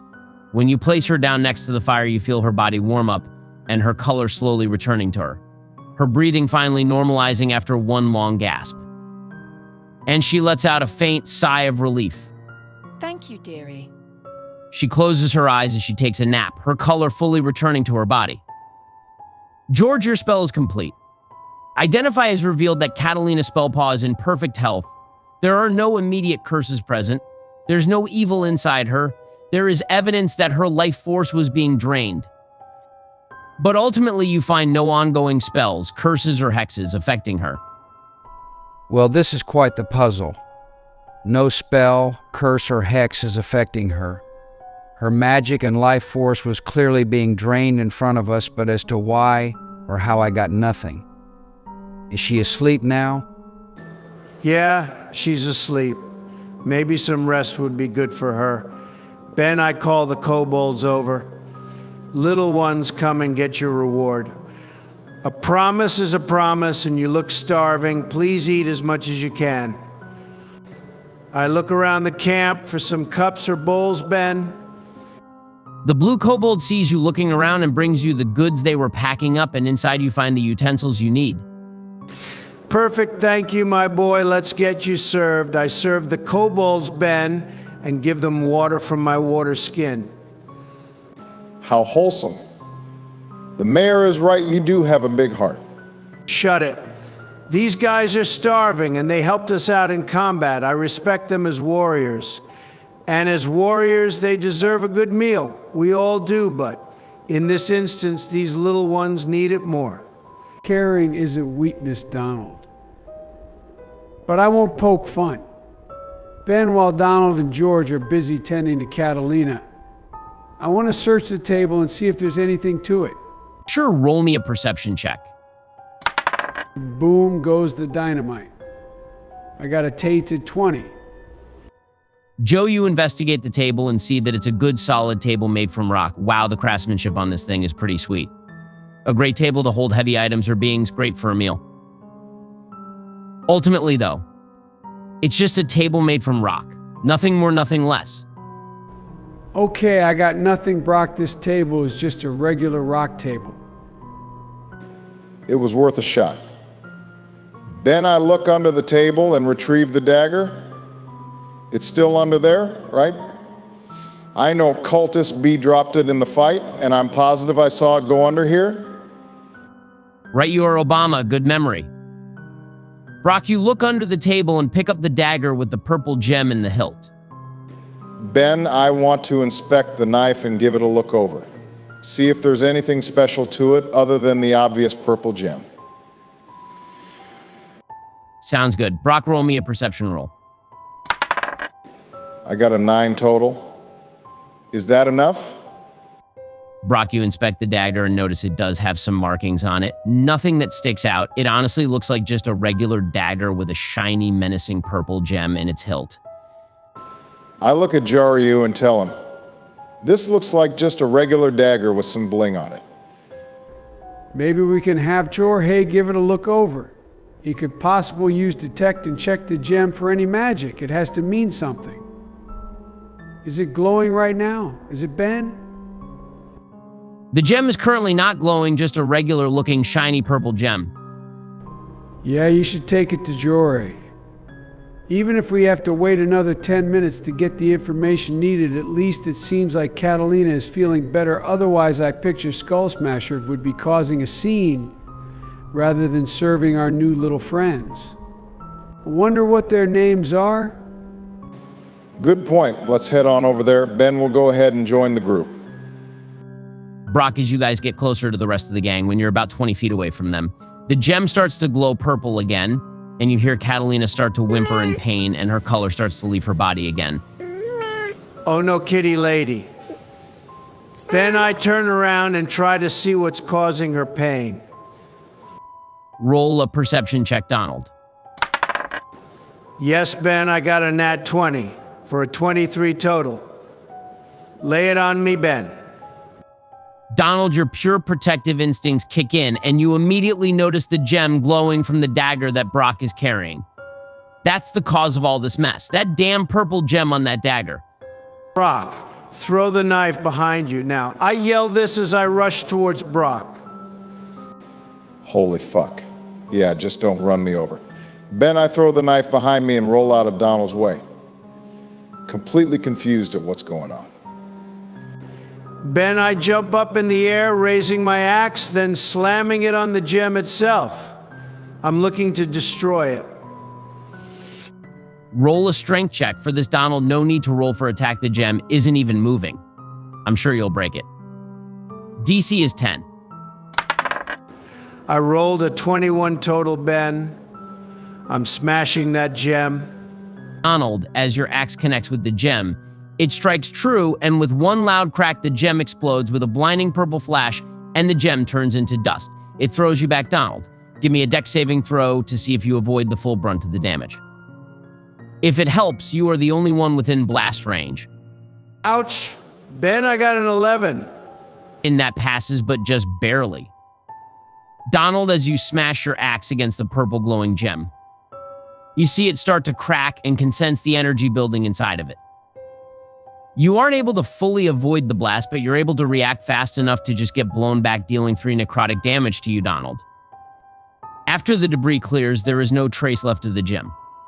Then you notice it. The 4 bodies of the cultist begin to glow a bright purple.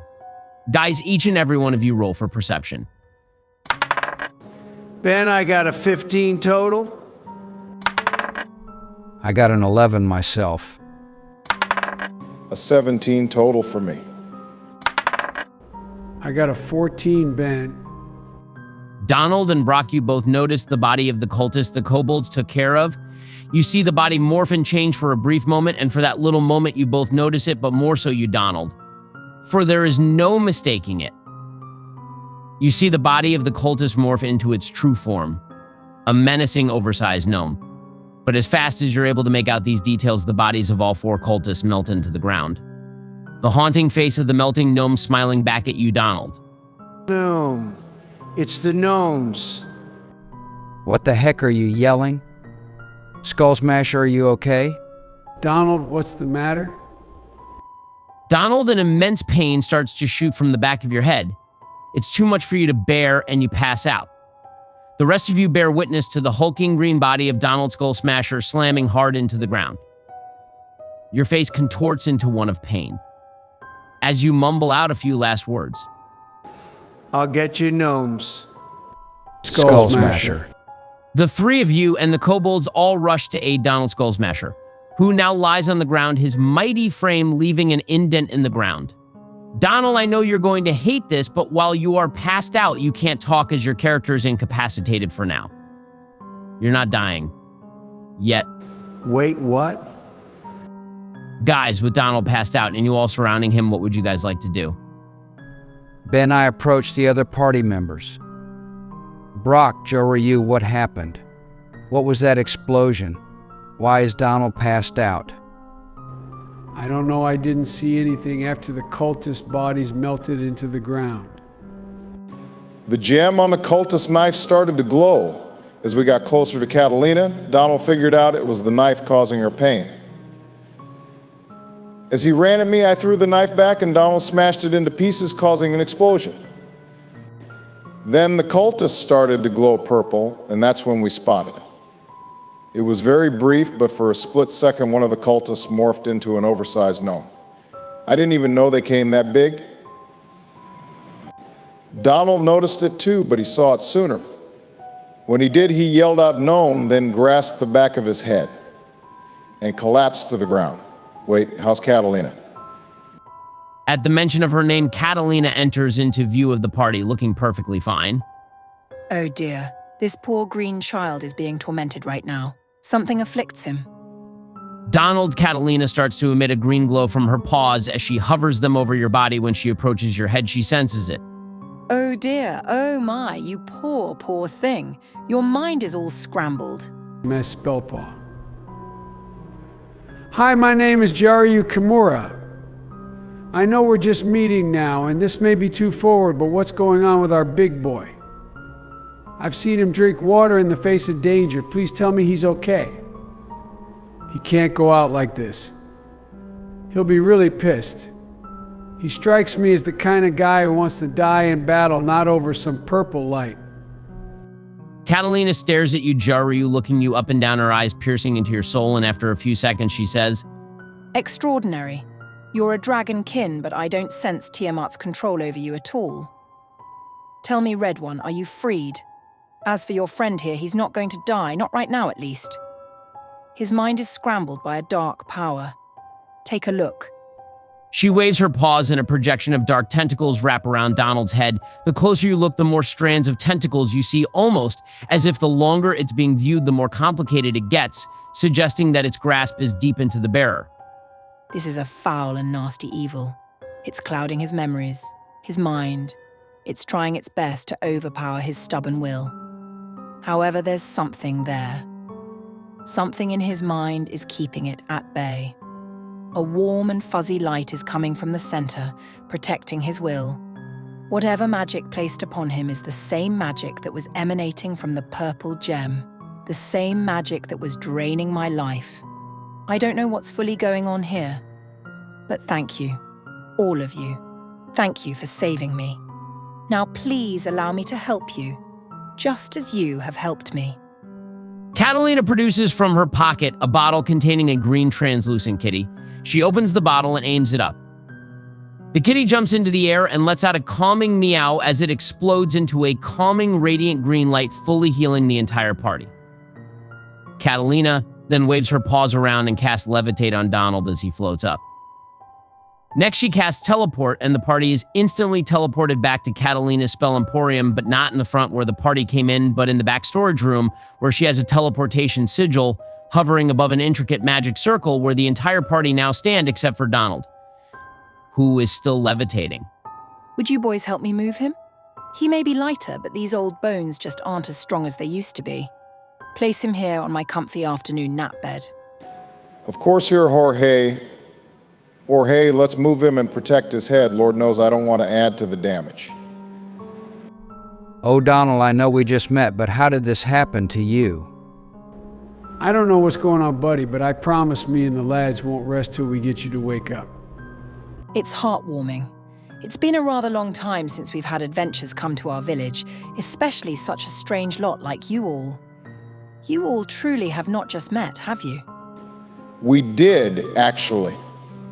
We kind of got into this situation out of nowhere when the first zombies appeared in the festival center. Catalina's eyes widen at the mention of zombies in the festival.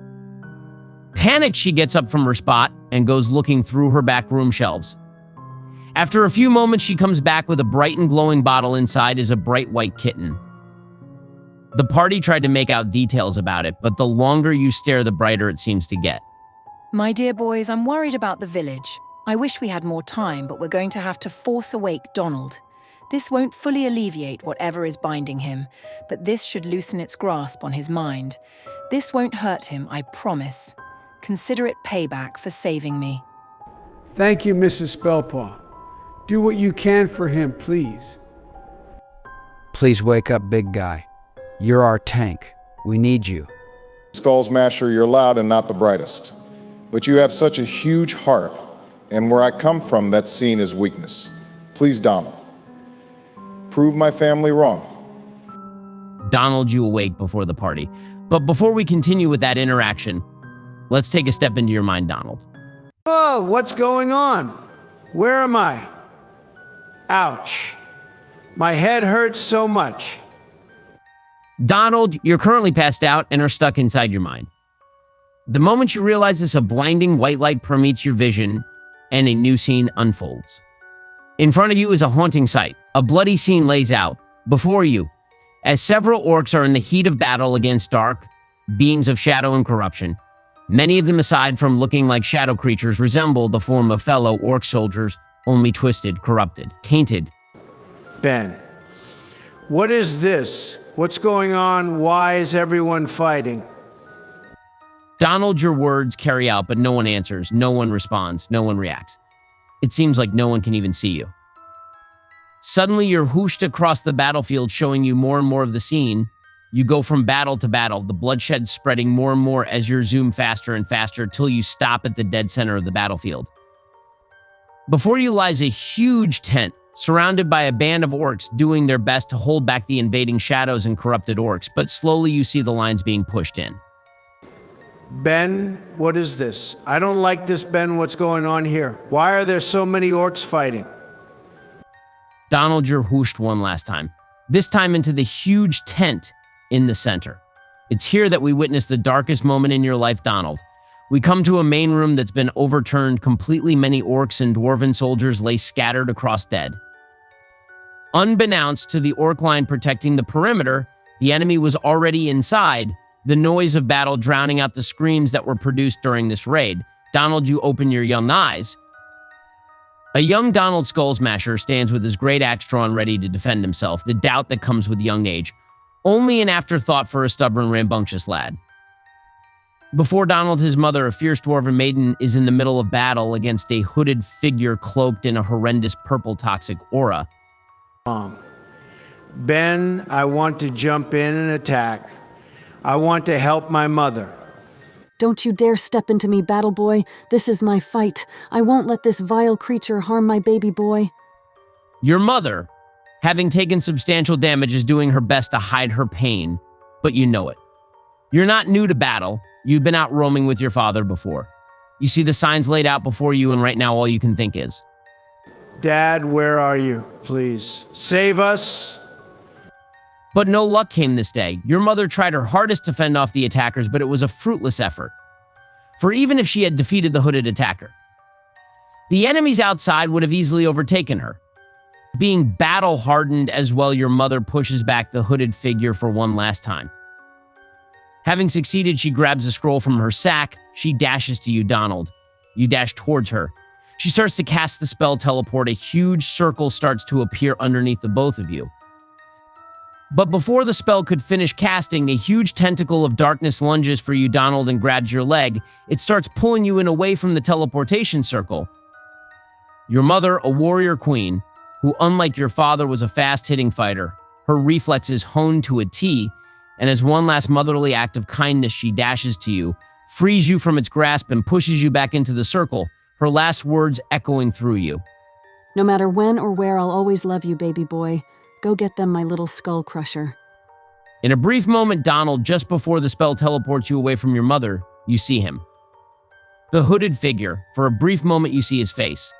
The smiling, sinister gnome grins right at you. A bright blue flash surrounds you, Donald, and after a moment, you're teleported into a dwarven encampment. What the? Someone get the lad some bandages? Is that Agatha's son? Boy, what happened? Boy? Boy? Donald, you pass out, and the memory ends there? Ben. She didn't make it, did she? What happened, Ben? Why were we attacked? What did we do to deserve this? I'm half dwarf. That's fine. That explains why I'm stronger than the average half orc. Where am I? Wait, who was that? That face smiling back, it was a gnome. It was. Why did it kill my mom? Donald, you ask these questions into the void, but you get no answers. Slowly, the world around you starts to get darker, and you see a dark shadow appearing in the distance. What the heck is the sun going down? Wait, what's that? The darkness surrounds you completely. It's quiet. But then a voice. You were weak. That day. Ha ha ha, little boy, calling for his daddy. Pathetic. What kind of a warrior asks for help? The kind that's a child. What kind of a loser expects a child to take on the monumental task of fighting off evil? If my warrior mother couldn't defeat that figure, what luck would I have had? Maybe you are right. Maybe I am too weak. That could change. I could give you all the strength you could imagine. You wouldn't be weak anymore. Just shake my hand. Donald, a red hand, appears right in front of you, beckoning you to accept the offer. Ben, I slap the hand away with all my might, and I rage. I look into the void, the darkness. It doesn't matter wherever the voice is coming from, and I yell this.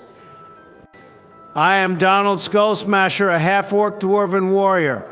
Hear me now. I will get that gnome bastard that murdered my mother.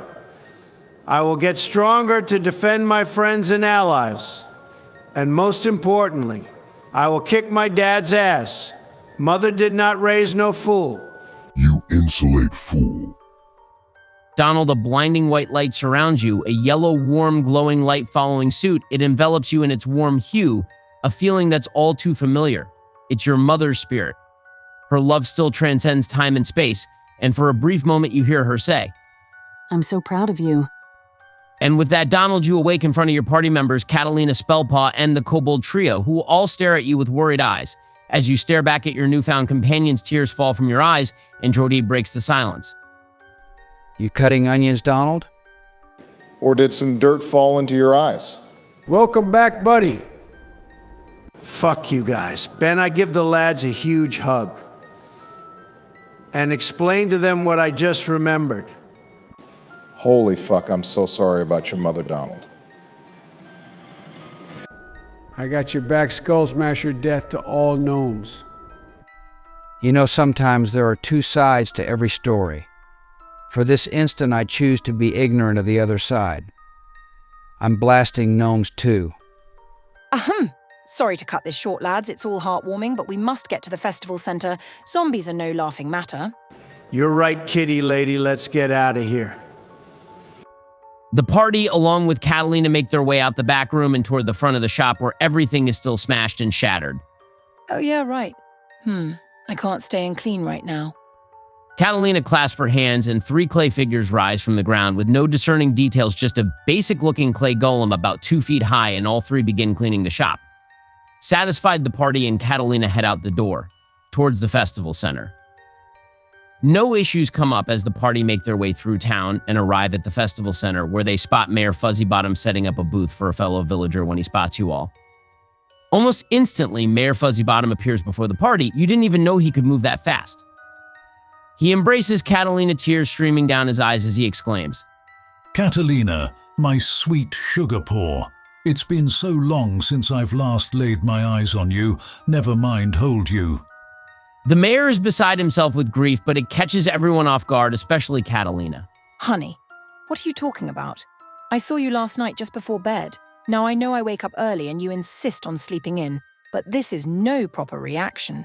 What's going on, dear? Is everything okay? Everything is okay now that you are here. Ben, I whisper to the party, letting the kobolds listen in on this too. Guys, something is going on. It's weird how Mayor is reacting, even Catalina is weirded out. You got a point there, Joweryu. A lot has occurred today, and have you guys noticed there's no outside people? I've only seen villagers for a festival. There sure isn't any tourists or visitors of any kind. It's weird. Now that you mentioned Donald, you're right, it's only been cats since I arrived here too. At one point, I had to walk the rest of the way here as my ride refused to go further, claiming the road was unpassable. I had no idea what he was referring to as the path looked clear as day. Guys, something's going on and I don't like it. Guys, as you all are talking amongst one another, the ground starts to rumble. Everyone roll me a perception check. I got an 18. I got a 13. I also got an 18. Ben, I rolled a 16 total. Lay it on us. No worries, you all passed this one. The party turns to face the clearing that's at the edge of the festival ground. Passing the clearing lies the dark forest. It surrounds the entire village, and normally there's nothing out of the ordinary about it, but today, right now, you'll see it. From the forest, many glowing eyes are dispersed throughout, almost mimicking a night sky. From the forest, the first 6 creatures emerge from its darkness. 6 purple glowing death dogs, all snarling and growling, salivating from their mouth as they eyeball the festival grounds. They lick their lips and start making a break for the festival grounds. My kittens, run! Hide! Stand behind me! Mayor rushes forward towards the dogs, determined to protect his village at any costs. Ben, I'm rushing in with him. There's no time to get to the bottom of this. I need to help. Agreed. Ben, I run behind Donald, signaling the kobolds to stand back and support. The red kobold begins to protest. Alvin, I just freed you. I can't have you getting hurt just yet. Your life just started. If you want to help, that's fine. Fire your firebolt from a distance. I care more about you making it out alive than a bit of extra damage. Moved by your words and for receiving a name, Alvin nods understanding and starts looking for an opportune location. Crap, I forgot to pick up my daggers. I only have the one on me from the last fight with the zombie. Ben, I'll grab my short bow and meet with George. Warhay, as much as I want to be in the front, with those two, I think we need to support from afar. Not being able to throw my daggers hurts my combos a bit. But I got a plan. Partner, I'm down. You lead the way. As the party all move out to confront the oncoming death dogs, Catalina Spellpaw uncorks one more spell kitty. A blue and green spirit kitty, Upon its exit, it rapidly dashes forward, splitting into 4 pieces, each of them going to every one of you, fully healing and restoring everyone, as if you all just had a long rest. And that's where we'll call it tonight. A lot of backstory this time around, and we got to learn a bit about Donald's sad past. Ben, I always thought it was weird you left the other race spot blank. Never imagined I would be half dwarf. Still, I want to know why. Why did my mother have to die? What was even occurring that day around us? And Ben, I swear the day a gnome crosses my path, I'm attacking on sight. Same. We got your back, Donnie. Death to all gnomes. Guys, are we really going to be anti-gnomes? I'm fine with it. Those small little jolly creeps have had it too good for too long. Guys, this is so much fun. First we save the cats, then we commit gnome genocide. Just another guy's night in my book. I just realized we're going to see Mayor fight next session. That's going to be sick.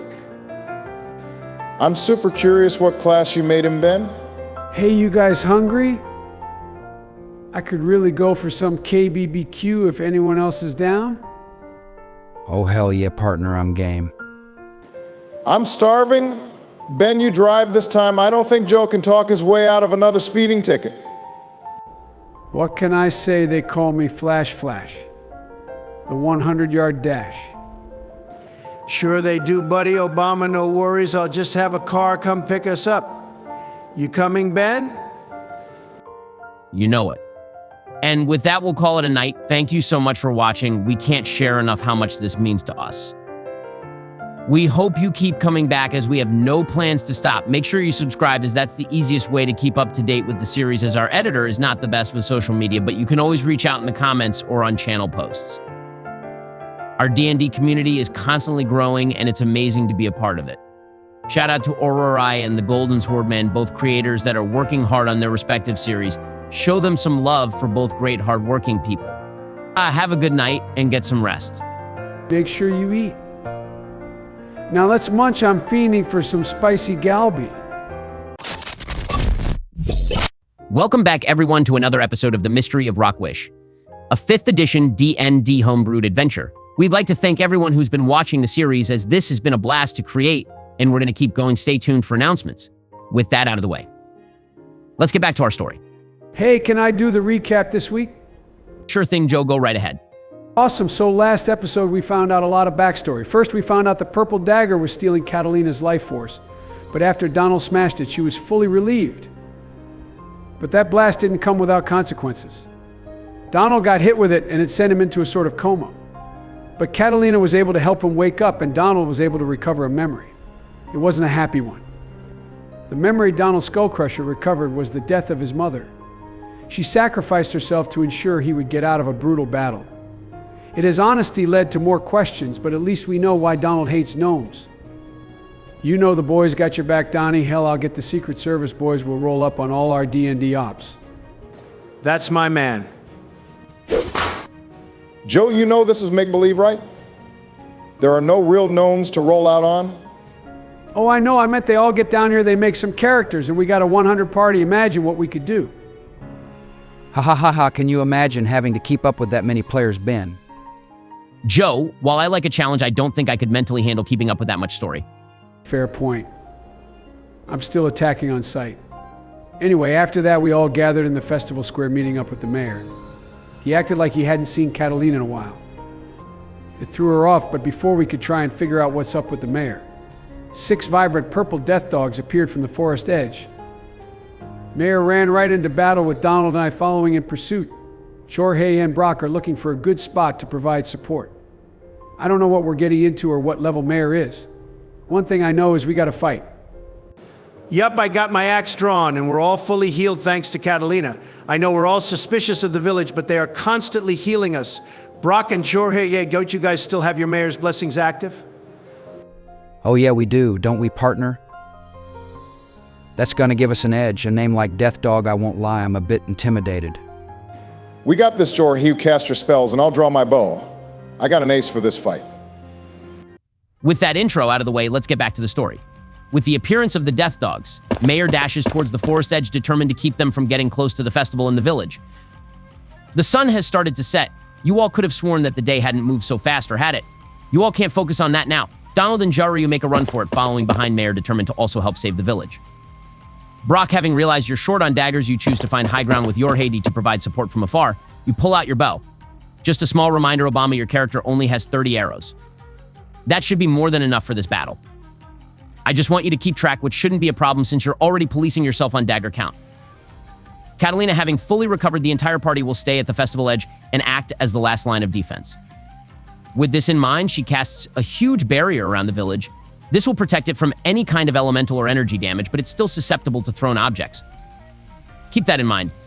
Mayor is able to meet them close to the start of the forest edge. 2 Death Dogs meet him while the others are eyeing Mayor down and are also watching Donald and Jaryu, as they aren't too far behind from Mayor. Everyone roll for initiative. Sweet, I got a 20 total.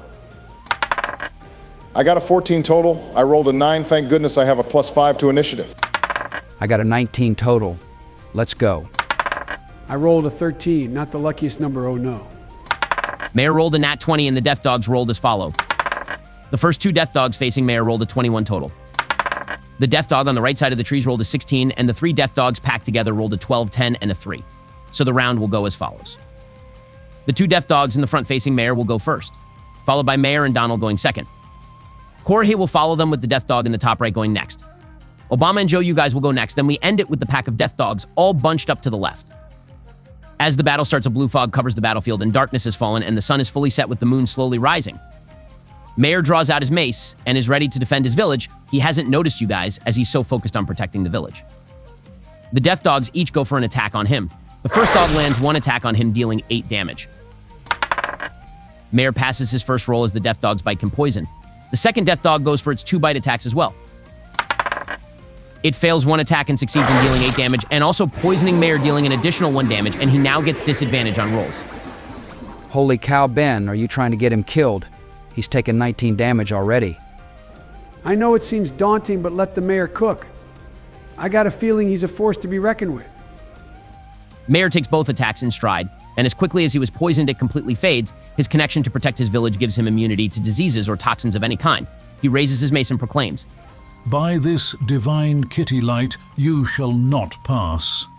Mayor, ready for battle, casts Steel Wind Strike. He successfully hits 4 of the 5 targeted Death Dogs. He even got a nat 20 on 1, and let me tell you, it's very, very dead. Face my wrath. This village is my domain, my home. With these old bones still primed for battle, I cast Steel Wind Strike. With determination driven by a sense of protection for his family, Mayor's mace starts to glow and radiate energy. He strikes the first Death Dog in front of him, dealing 29 damage. He then teleports to the second Death Dog, but it's able to just barely dodge Mayor's attack. The third Death Dog isn't so lucky, as Mayor gets a burst of energy from just missing the previous target. His frustrations pour into this next attack, and he deals a whopping 120 damage to the Death Dog. As his mace connects with its body, it's too much force energy for one creature, and it explodes with such a forceful impact, the trees behind the Death Dog shake, crack, and fall down due to the sheer force of the attack. A red stain, all that remains from the Death Dog. Oomph, no resurrection for you. Mayor teleports to his 4th target, dealing a whopping 38 damage to the 4th Death Dog. It's on its last legs, just barely surviving that attack.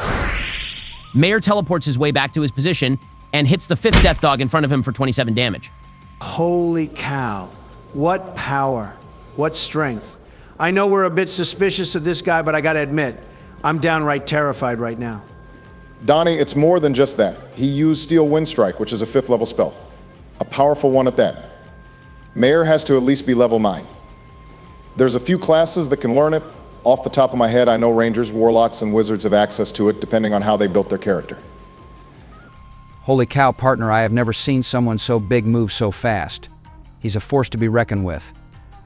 He made a Lord of the Ring reference. He's won me over. He's not done yet. By my divine kitty light, I strike you down, you damn dirty dog. He uses his channeled Divinity War Kitty's blessing and casts Spiritual Weapon 2nd level as a bonus action. He rolled a 22 total and aims for the Death Dog 4, who's barely hanging on. Before the dog, a glowing spiritual mace appears and strikes it down, dealing 8 damage and causing another splatter of red on the floor. Come get some, you twats. He's a war cleric. What the heck is that? It sounds so brutal. War cleric, a divine soldier, while other clerics heal and bring word of divinity. War clerics bring inspiration through acts of violence. They are blessed by the war gods and help raises their soldiers' fighting capabilities, able to provide tactical healing and protection in the greatest of wars. While a few clerics stay in the background or provide healing support or magic spells. Not a war cleric, they are right front and center. They channel their war gods' powers to inspire their comrades. It's a fitting class for a village mayor. He may be old, but he's a force, like the third hookage. Believe it, I'm Naruto Uzumaki. Good explanation, Joe. Actually, yeah, Joe, you hit it right on the money. That's a good summarization, but as you all have deduced, Mayor Fuzzy Bottom is a war domain cleric. Ben, what level is he? Give the stats. I'd love to, but let's wait till after the battle to keep the suspense going. That's going to be hard to follow, but you bet I'm going to try. Ben, I'll run 5 feet to the last Death Dog Mare hit, or Death Dog 5. I'll rage yelling at it, you pick the wrong spot to lift your leg, and I go for an attack. I rolled a 15. Does that hit? It does hit. Roll for damage. I rolled a 10 total on damage. Pause. Ben, out of game moment, I have a question. Oh, really? Shoot, what's the question? It says here that when I'm in rage, I get a 2 to my strength weapons. I've been assuming that the damage had been added whenever I roll on the site, but I just realized it hasn't been at all. I guess what I'm asking is, do I have to add it on myself? Yes. Ah, I see. Well, that's embarrassing. Unpause. Ben, I do a total of 12 damage instead. Ha ha ha, it happens, Donnie. No big deal. We're all learning here. I would have assumed the same. Hey, you asking paid off. How would you like to finish it, Donald? Hell yeah. That's my boy Donnie. Ben, I raise my axe. Aiming for the base of its neck. Swinging with all his might. As he yells. Decapitation! I slice the Death Dog's head clean off and I turn to Mayor and say, I got your back, Mayor. You don't have to fight this alone. We're all here to help. Thank you, Donald. It's a pleasure to call you a comrade. George, we turn to you. Ben, I position myself next to Brock on top of the hill so we can get a full view of the battle, but have some distance between the fight. Ben, how far is each square on the battle map? 5 feet. Perfect, it'll reach. Ben, I'll cast the spell Magic Missile and aim all 3 shots at Death Dog 6, dealing 9 points of total damage. Bullseye. Next up is Death Dog 2. The dog comes up to you, Donald, enraged about his fallen comrade being decapitated in front of him. He makes 2 bite attacks on you, Donald, rolling an 11 and a 23, so only 1 hits. Bring it on, little puppy. The dog deals 8 damage to you, reduced to half. Because of rage, dealing 4 damage, Donald, roll a Constitution saving throw to see if you got poisoned. I rolled a 22 total. That's enough, right, Ben? Oh yeah, that passes. The DC is 12 on a Constitution saving throw against the Death Dog's poison. We move to Brock Spellblade. Next, you're currently on top of the hill next to Jorge. Ben, it's time I revealed my ace. As a bonus action, Ben, I chant a blessing passed down from my family. With these words, I bless my steel. It's time to reveal my personal zeal. The words activating my spider's emblem encrusted on my left gauntlet.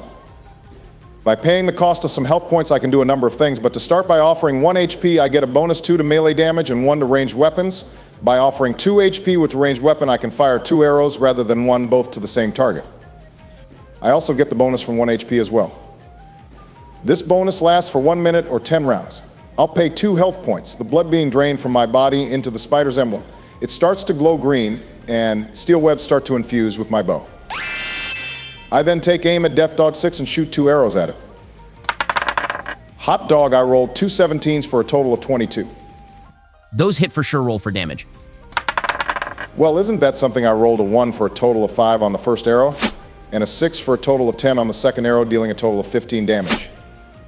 Brock, both your arrows hit true as the Death Dog stumbles, a huge chunk of his health having just taken out. We turn to you, Jaryu. Awesome. Finally, it's my turn. First, I'll place a trap card face down. Joey. Wrong game. Oops, sorry, they don't call me Joey Biden at Wheeler for nothing. Ben, I'll move next to Mayor. I'll cast Bardic Inspiration on Donald as a bonus action. Let the war cries fly high, go get them green guy. Then I'll draw my rapier and attack Death Dog 2 in front of me. Shoot, I rolled a 12 total, does that hit? Just barely, Joe. The Death Dog's AC is 12. Actually, go ahead and roll for damage. Ben, I rolled a total of 5. Hey, I need more damage to my kit. That's all for now.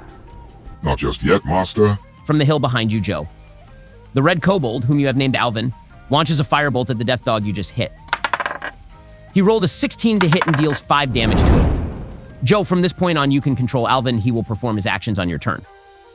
Ben, thank you. I didn't expect to play Pokemon today, but boy, am I glad you gave me a Charmander. Personally, I love Squirtle, but more so because of those cannons it gets at its final stage, Blastoise. Finally, it's Death Dog 6's turn. He's going to make a beeline for you, George, using all his movement to get to you and going for 2 bite attacks. He rolled a 13 and a 15. Those are going to hit George. Not so fast, Ben. I'll cast Shield as a reaction spell that will increase my AC to 16, letting me dodge both attacks. I'm going to Texas 2-step away from these dogs' bite. Pretty good thinking, George. With that, the first round ends. Back to the top of the round, Death Dog 1, who's missing a good chunk of health, hasn't forgotten the beating his pack, has endured and lunges 2 bite attacks at Mayor. The Death Dog rolled a 21 and a 7, so only 1 hits Mayor. The Death Dog lunges wildly at Mayor. He dodges the first bite, but the Death Dog finds his mark on the second bite and deals 5 damage to Mayor. Death Dog 2 follows suit and goes for 2 attacks on Mayor. He rolled a 17 and a 19, so both attacks hit. The second Death Dog lunges at Mayor, determination in his eyes as both of his bites connect, dealing a total of 14 damage to Mayor. He fails his Constitution save and gets hit with another point of poison. Oh no, Mayor. Ben, I swear. Guys, I know Mayor has been taking hits, but does he look worried? You guys glance at Mayor and see a being radiating leadership. There's no fear in his eyes, only determination. He's the mayor, the chief. Everyone in town relies on him for protection, for guidance. It's inspiring. The mayor turns his look towards Brock and George and notices the Death Dog attacking you guys. Don't you dare go for my boys. The mayor roars and casts Guiding Bolt as a 3rd-level spell at Death Dog 6 that attacked George. The attack hits with an 18, and it deals 15 damage to the Death Dog, finishing it off in a blinding white light. Good riddance. Now it's your turn. The mayor turns to Death Dog 1 and uses his War Priest bonus attack, going for a huge swing with his mace. He rolled a 26 total, dealing 12 damage and ending the dog. He goes in with a big swing, and when his mace connects with the Death Dog, it finishes it off, launching the lifeless body back into the forest. You hear the body hit a tree and slump to the floor. Rustling starts to occur in the forest. Donald, it's your turn. Heem, should we make note of the rustling? Probably, but that's a your turn thing. Ben, I run up to the last Death Dog and go for a swing on the Death Dog. I rolled a 19 total for attack, dealing 10 damage. Your attack connects, taking a good chunk of flesh out. The dog snarls angrily at the 3 of you. Outnumbered, it still refuses to yield. George, it's your turn. Awesome. Ben, if I wanted to look into the forest to see if I could see what the rustling is, would that take up my action?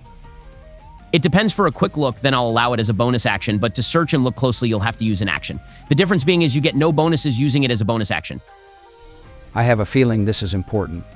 Ben, I want to look into the forest to see if I can make out what made the rustling. Shoot, I rolled a 9. Does that do anything, Ben? You're able to see that the rustling isn't just in one spot, but multiple. However, you can't see what's making the rustling, and you're not too sure if it's a being or if it's just the wind. Shoot, okay, I missed that one. Well, that's all I can do for now. It happens, George. The dice are fickle like that sometimes. Brock, it's your turn. Ben, I'm going to fire 2 shots at the last Death Dog. I rolled a 13 and a tainted 20 total on each attack, dealing 22 total damage with the bonus from Pheromonia. How do you want to do it, Obama? Hell yeah! Man, I'm feeling unstoppable, boys. Now that the dogs are down, we can see what's coming. Ben, I draw my arrows, stare at the Death Dog and whisper. Bad Dog, I release both arrows, each hitting true right in between the eyes of each head. The arrows puncture, but don't make it all the way through as the Death Dog slumps over dead arrows protruding from the back of its head. Yeah, boy, we got this. That was easy, Ben. Ben, I'm going to make my way to Alvin. As Jaryu makes his way to Alvin, Mayor roars loudly at the direction of the forest. Then makes a dash towards the festival. He roars loudly, and you guys all hear his orders. Thomas, Tom, and Thomas, with a Spanish accent. Get the ballistas ready. They are coming. Boys, take my blessing. This next part is going to be chaotic. The mayor gives you all the mayor's enhanced blessing. This time around, you are fully healed, and you each gain an additional 10 temp points. But unlike the last time, these are only good for this battle. A stronger buff with a harsher restriction. The mayor dashes into the festive ground, helping move ballistas along with the cats he summoned. Thomas is a black cat donned in traditional feudal Japan samurai armor. His fur is dark as the night sky. He manages to position a ballista at the outer left edge of the festival aimed at the dark forest as he yell out. Ready, Mayor. Tom, an orange cat with a serious expression donned in a knight's armor. Though it looks heavy, Tom moves with grace and fluidity. You would think he was wearing nothing. He manages to position a ballista in the dead center of the outer festival edge, aimed at the forest. It's lined up and ready to go, Chief. Thomas, with a Spanish accent, a white cat wearing leather shoulder plates, donned in an explorer's outfit, pushes in a third ballista on the far outer right side of the festival grounds. Ready to fire, Captain. Holy cow, the whole squad rolled up and they are looking dripped out. Ooh, I really like the samurai kitten. The weeb in me wants to hear him play a shakuhachi. Please tell me he plays a flute shakuhachi. What the heck is that, Joe? It's a traditional Japanese flute commonly used by samurais. Ooh, George, are you a fellow weeb? I like anime, sure, but I just Googled it. Sorry, I couldn't help it. I'm just not as into it as you, Joe. I'm still trying to catch up to Joe in One Piece. I'm only on episodes 362 before the time skip. Ahem. While I love to talk about One Piece, we got DnD to play. Maybe we do something like that when we chill. I also got thoughts on the Pokemon TCG. Could really use some help against Snorlax Stall. It's my Achilles heel. Aha, look, you guys got me doing it too. Anyway, Mayor himself pushes another ballista in position along the outer edge, this one in between Thomas and Tom's ballista. Nice job, Battle Cats. Make sure you hold the line and take shot at whatever gets close, or on our command, aim for the eye. Roger. Wait, how does he know something is coming? Not just that, but what does he mean by big eye? Ben, I want to look into the forest, scanning the trees amongst the yellow eyes to see if I can see what's coming. Roll a perception check. While Obama checks the forest, Joe, you notice the blue and green kobolds also set up a ballista in between Tom and Thomas. They look towards you and exclaim, We're also helping, boss. Good job, Simon and Theodore. Ben, I rolled a total of 17. And that passes with a 17. Brock, you stare into the forest and see the sea of yellow eyes staring back from the darkness of the forest. And that's when you notice two pairs of eyes that are significantly bigger than every other pair. You also realize in that moment, those eyes are getting bigger. No, they are getting closer. You're able to discern that you have 3 mins or roughly 3 rounds before they arrive. Oh, snap. Ben, I'll cup my hands together and yell out to the guys. Big eyes are coming. We only got like 3 minutes, everyone. Let's regroup and plan our next move. On it. The party all recoup in the center. You guys have 3 rounds before the next wave is upon you. Use whatever resource you have. Brock, were you able to see what's coming? Not entirely. What I saw was 2 pairs of big eyes much larger than the ones all around the forest, and they are coming fast. Guys, we've been doing great fighting as a team. I say we keep the formation. Guys, I'm going to coordinate with Simon and Theodore so they can fire the ballista at my command. It may help us in the battle. I agree with Donnie's plan. Brock, your arrow support is helping a ton with Jorgi's spells. It's an effective backline. I agree. We'll keep the plan going. Sadly, I have no buffs to give to you guys. The mayor returns to the group and looks to you, Brock. Fear not, Brock, I shall aid in the battle again. But I warn you, boys, this next one is no joke. Mayor, is it okay if my kobolds man one of the ballistas? It may be a lot to ask, but I can take full responsibility for their actions. Joeryu, I trust your judgment, and I sense no foul intentions from those 3, just gratitude. You have my permission. Bet? I'll be right back. Donald, if things get too bad, I'm going to need you to get your party and run. Catalina is the final defense should I fall, and the Tomcat trio can man the ballistas to aid in battle. They are very efficient. 1 turn has been used. You all start to feel the ground trembling as the enemy draws near. Joryu, you catch up with Simon and Theodore. Simon, Theodore, I got permission from the mayor so you 2 can fire off this ballista to help in the fight. We get names. We get to fire the ballista. Things are really turning up.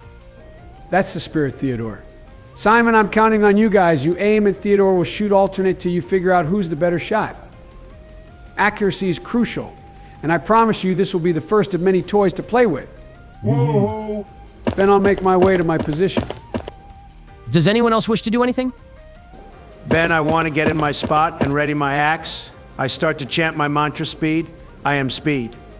Okay, sure, you do that, Donald. As you get ready for the next fight and start to pump yourself up, you feel good. It's strange, but it's as if you're at home. This anticipation just before a fight excites you. Didn't know you were such a McQueen fan, Donnie? If you ain't first, you're last. That's Ricky Bobby, but it's fine, I get the gist. Anyway, I also head back up the hill and get into position. Ben, I still get my Ferromorania bonus for 5 more rounds, right? Yep, the fight was 2 rounds and this little break is about 3, so yeah, 5 is perfect amount. Perfect. I'll get ready and start to breathe and focus, relaxing my body as I focus on keeping my shots true. I follow behind Brock. Brock, I don't mean to pry, but what is that power Ferromorania? What does the name even mean? It's my family's blessing and curse. Throughout our family lineage, we've been trying to harness and master the powers of a subclass of demon creatures called Weaponites. The one on my gauntlet was my father's. I have just barely scratched the surface of this thing. I have to master it. There's no way I can face my uncle without it. The name Ferromorania means steel spider. When I activate it by paying health points, I get bonuses. I only have access to the first 2 for now. Brock, when we get downtime, I'd like to hear about your family if you're willing to share. I just acquired magic today. I'm by no means an expert, but I want to help. My life's an empty book, and I am the pen. I have a chronicle to write. Ha ha ha, you're such a strange human. Tell you what, you explain how you got here and I'll share more. Deal? Deal. Ben, I like Brock, will start to meditate and draw my quarterstaff. I hope not to use it, but just in case. Perfect, I know there wasn't much you guys could do, but still you managed to give us some tidbits. Juryu, you get in position next to Donald. Brock, you and George are positioned at the top of the hill with Alvin joining you too. Is it okay if I shoot from here? Alvin shoot fire well. Absolutely, partner. Mayor joins Donald and Juryu. Just before this round ends, Mayor says to the group, Warriors, thank you. You have no business to help creatures you just met, yet here you stand by my side. I can never repay you. There's hope now. Gar now's not the time. After the battle, boys, I will answer any questions you have. Juryu, Donald, allow me to bless your weapons. The Mayor will use up his last level 3 spell slots and cast magic weapon on both your weapons. Normally you can only do this to 1 weapon and it would end if you blessed a new weapon. But the Mayor isn't your average warrior. He's the Mayor after all, and inspiring people is just second nature for a leader such as him. This has granted him the ability to cast multiple buffs to distribute amongst those that fight alongside him.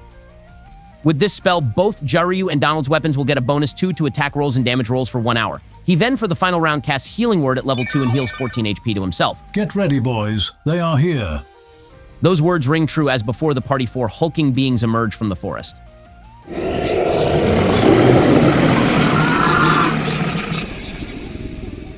Bring it on 4 eyes, no matter what the size. I'm gonna put some dirt in your eye. Nothics, not just any Nothic. These are known as Devourer Nothics.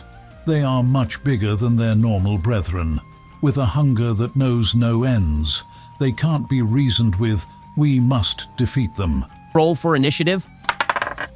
I rolled a 16 total. These dice are rigged. I got a 13 total. Ben, I'm going to need a plus 10 to initiative for myself. Let's make it happen. No.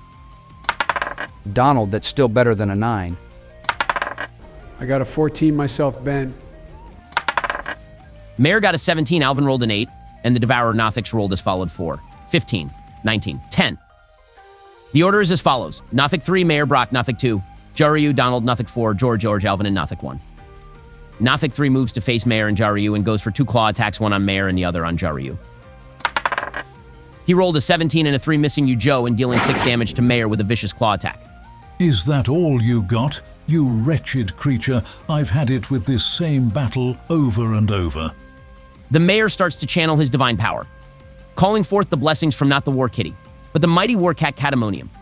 His mighty kitty mace glowing in a divine bright red aura. With this divine blessing from the mighty Warcat Catamonium, I proclaim thy creature to be utterly fucking screwed. Steel wind strike.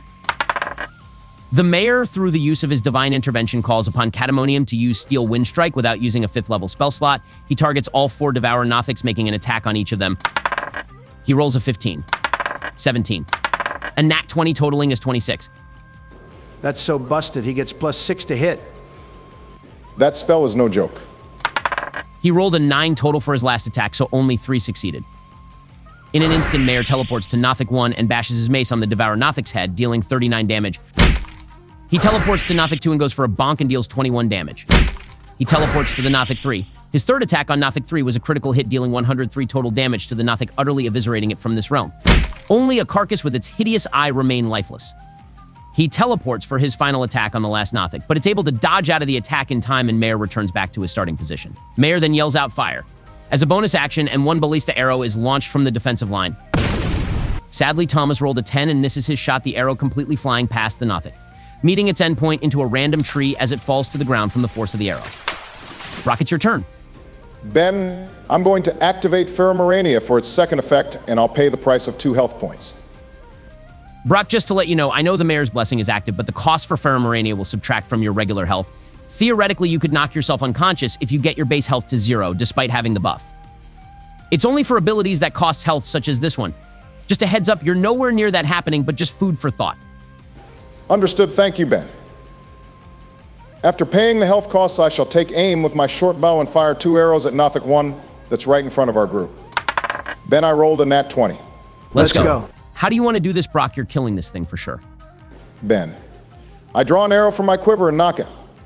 I hold my breath, and with determination I aim right for the center of the Devourer Nothic's eye and shoot both arrows. They fly true, and when the first arrow strikes the dead center, the creature closes its eye in response. Only for the second arrow to come barreling towards it, piercing the same spot the previous arrow hit, pushing in deeper the first arrow, causing the creature to draw its last breath. Now that's what I call shooting. You're goated with that bow, Obama. It's the second Devourer Nothic's turn. It howls into the night sky, its cries shaking the forest trees. The creature jumps onto the body of the Nothic that was just slain by you, Brock. What the hell? The Devourer Nothic's primary ability kicks in, Feast, when an ally, enemy, or big creature dies near it. The Devourer Nothic gains an unquenchable hunger for the newly dead creature and makes all attempts to consume the target. Big whoop, so it's gonna eat its buddy. It'll waste its turn doing that. Let me finish. The ability has another key aspect to it, digest. With this second part, the Nothic quickly digests the eaten target and gains bonuses depending on the target consumes. In this case, the Nothic starts to grow in size. A strange flesh starts to grow on the side of its head until it merges itself into position, and a new second eye appears on the Devourer Nothic. It gains a big health boost, and its attacks do an extra 2 damage. It lunges for Donald, going in for a multi-claw attack. Along with its extra damage, it now gets to do 3 claw attacks instead of 2. Oh shit. The Nothic rolled a 14. 17. And a 18 2 attacks will hit you, Donald, and they deal a total of 16 damage. Is that all you got? My grandmother could hit harder than that. And she's partially blind. Joe, it's your turn, buddy. Right, okay, first off, Ben, I am going to stare at Nothic 2 and cast Thunder Wave. The monster is going to need to make a Constitution saving throw of 13. Well, he rolled a 5, and even with its bonus, its total is 8. What's the damage, Joe? The Nothic will take 10 damage. But Ben, my kobolds helped set up a ballista, and I did ask Mayor if they could man it. Can I do what Mayor did and fire an arrow? Yeah, for sure, it makes sense to be able to do that. After all, Mayor did give you permission. Sweet. As a bonus action, I'll signal for the kobolds to aim at Nothic 2. Ben, I rolled a 17. Does that hit? Yes, it does, and it deals a whopping 20 damage. Nothic 2 is very close to death. Donald, it's gonna be your turn now. Finally, for my first move, I'm going to rage as a bonus action. Then I'm going to draw my axe and make an attack on Nothic 2, since it's right in front of me. Ben, I rolled a 24 total, no nat 20 though. I rolled 14 damage in total. How do you want to do this, Donald?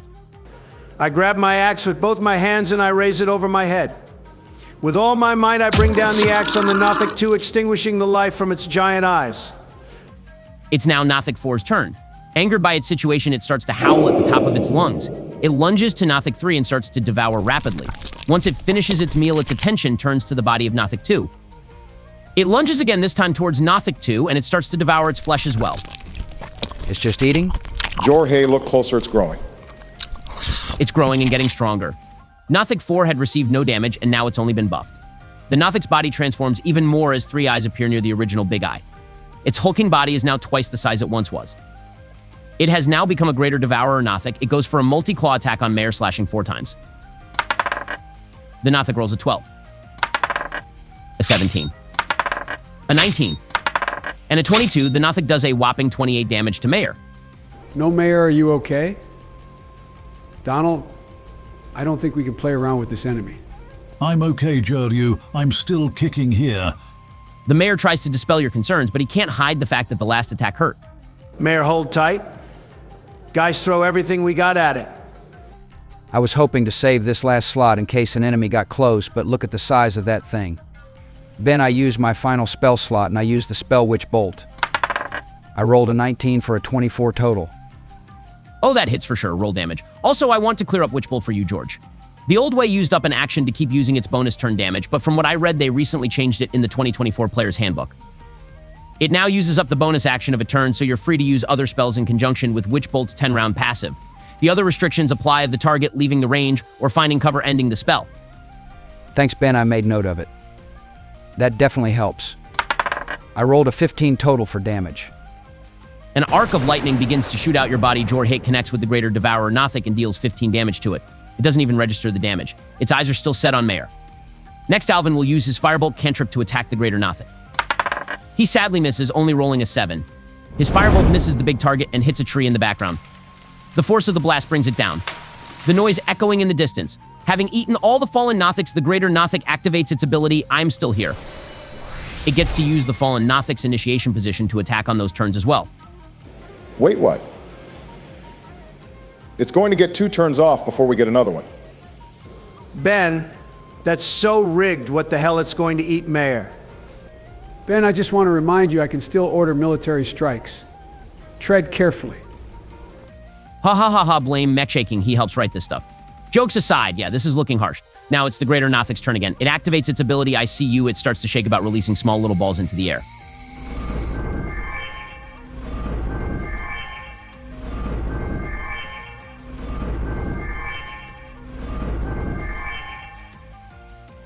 They begin to take form, and 5 floating eyeballs all make their way to each of the party members except for Mayor. They are just out of reach, but staring intently at you all. He roars, and each eyeball shoots a beam of dark necrotic light at each of you. No saving throw. This is an auto hit. As long as an eye booger has vision of you, the blast will hit.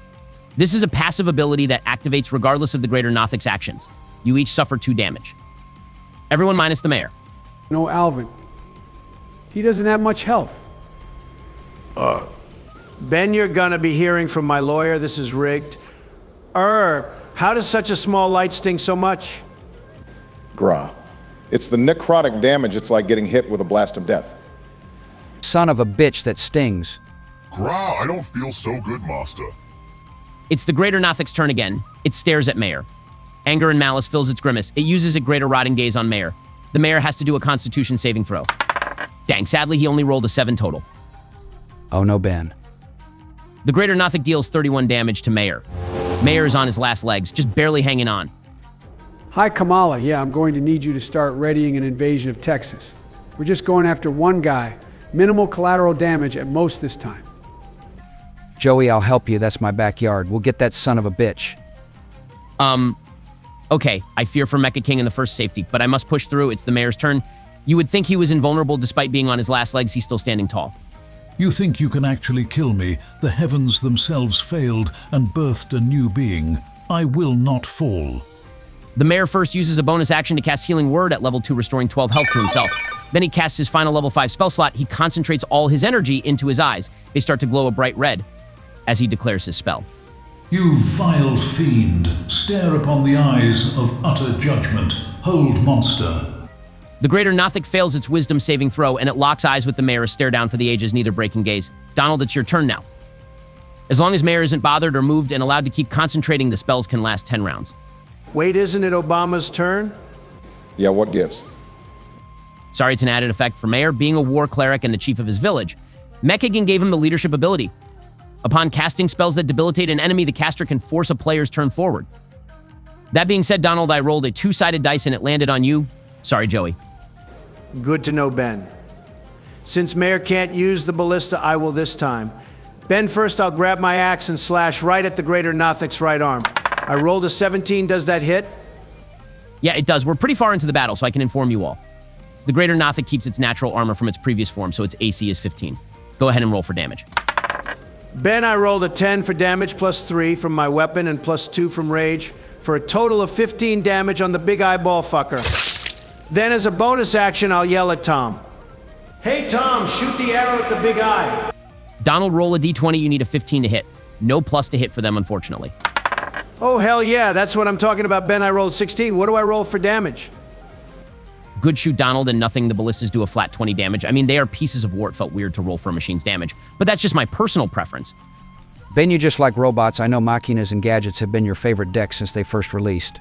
Oh, I like wind-ups. Especially at release. The arrow flies right by and gets the Nothic in the same right arm you slashed at Donald. The greater Nothic is at half health. Brock, it's your turn. Personally, I always like Dark Worlds. That being said, Ben, I draw my bow and shoot another 2 arrows at the greater Nothic. I rolled a 15 and a 17, dealing 10 and 8 damage for a total of 18. Your arrows fly true and hit the greater Nothic in the left arm. It howls in anger. Now it's the greater Devourer Nothic's turn. It's going to try and break free from Hold Monster. Are you freaking kidding me? What happened, Ben? It rolled a 1. It fails its saving throw. So it fails to do anything this turn. Its ability, I see you here, still goes off as it's a passive, and it deals 3 damage to everyone now. Hold up, what? Bennett did 2 damage last turn. Ben, does the damage get bigger as time goes on? Right, you are Obama. Every time the ICU is used, the damage goes up by 1. Holy cow! Okay, at first I thought there was no danger, but that will add up quick. Crap again. Hurrah! Ben, if I'm reading this here right, I get advantage on attacks if I'm within 5 feet. And they count as criticals. Yeah, Hold Monster is a broken spell. But the greater Nothic being a greater being the critical aspect is negated. Otherwise, Donald would have killed him for sure. Okay, awesome. I'll go for a slashing attack using my rapier. Dang it, I rolled a 14 as my best. Wait, Ben, can I shoot a ballista? No, you guys can only use them every 2 of your rounds. Okay, then for my bonus action, I'm going to cast Healing Word on Alvin. I heal him for 4 health. Good turn, Joey. It's the Nothic's turn again. This time it breaks free from the spell with a 19. It does use up its action to do so, but it uses its ability ICU, dealing 4 damage to everyone minus Mayor again. Hurrah! Guys, the damage is really starting to build up. We need to end this now. Ben, I'll cast a Firebolt as a cantrip. Damn, I rolled a 9 total. I'll use my bonus action for Witch Bolt. It deals 8 damage to the Nothic.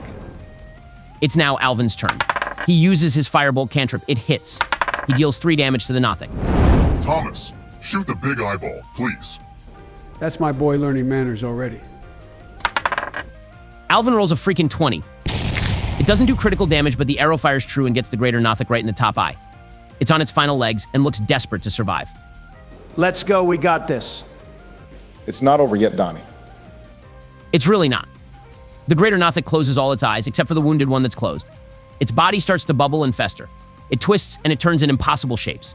Its skin starts to melt all of its physical aspects, falling off its being, all except the eyes. That stare menacingly at the party, as the mask starts to reshape itself into what it was. It goes for an attack on Mayor. Devour, it yells at the tops of its lunges as it attempts to eat Mayor whole. No Mayor. That's it, Ben. Start your prayers, the nuke's coming now. I still know people, Ben. And they did let me keep 1 drone. I'll make sure you can never work in this town again, Ben. I knew it was a good idea I brought my piece today. Ha ha ha ha, I love you guys too. This will be an attack of strength. The greater Nothic rolled a 12, while Mayor rolled an 18. He's not getting eaten. But guys, ICU still here goes off again. You each take 5 damage. Hurrah!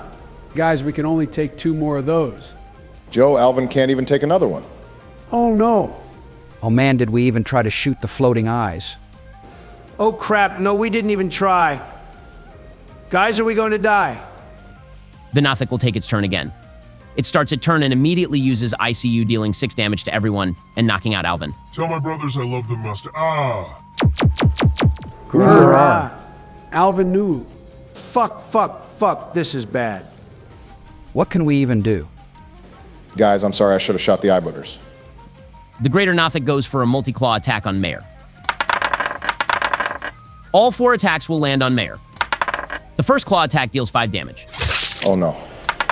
The second slash deals 5 damage. Ben, no please. The third slash deals 6 damage and effectively knocks out Mayor. No, not like this. First Alvin, now Mayor. No, Ben, we're just starting our adventure. His body, however, does not move and stay standing, his eyes covered. Blood dripping from the exposed claw marks all along the Mayor's body. No, Ben. Please don't do it. The last slash deals 7 damage, carving out a huge chunk of meat from the cat chief. No, Mayor. Mayor stands resolute. His body does not fall or falter. Blood is gushing out of the war chief. He has to be dead. How could he survive that? You all start to panic and fear sets in that this could be the end. Then suddenly.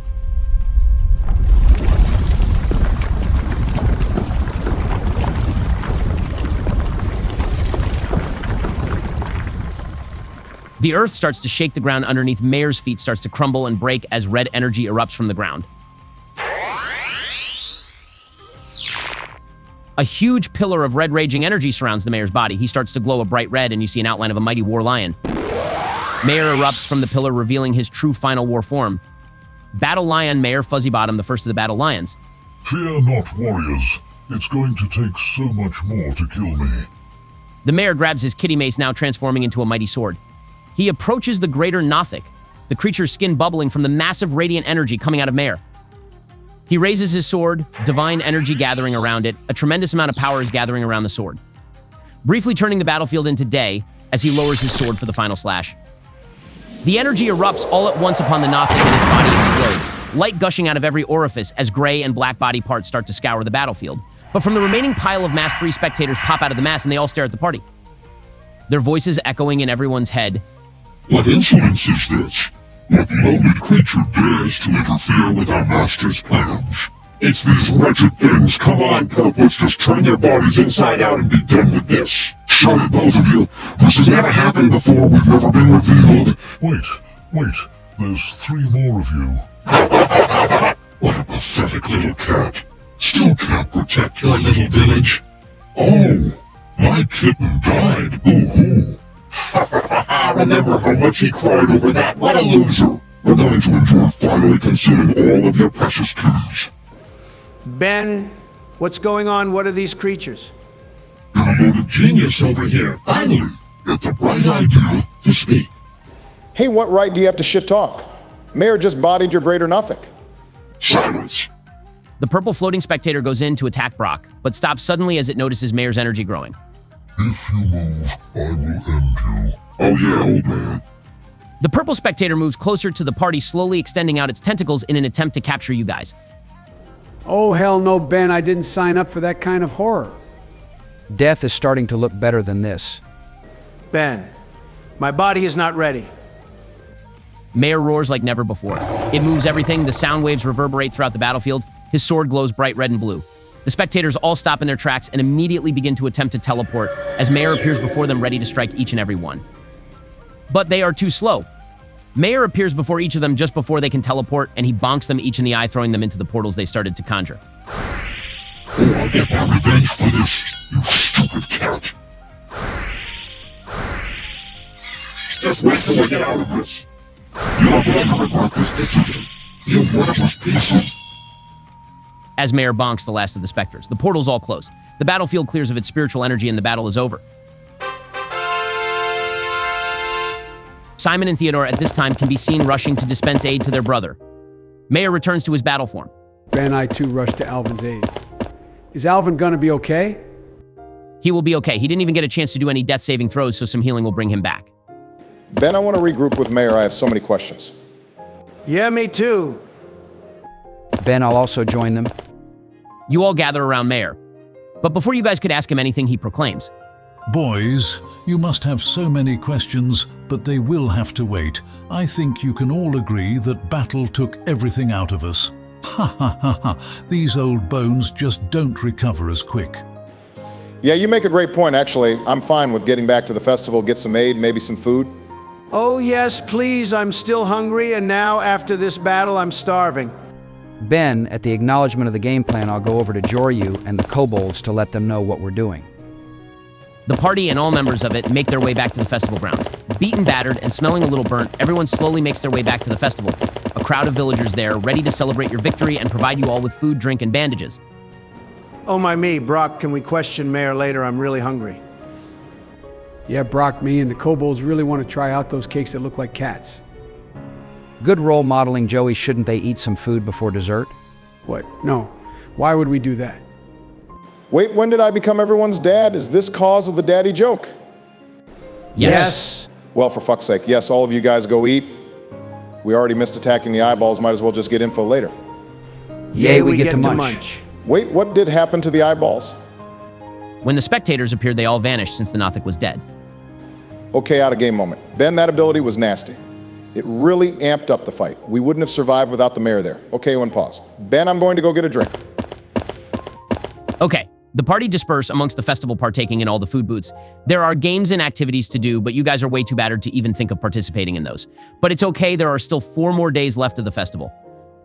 The rest of the night goes without any incident, and around midnight, a bright flash fills the night sky.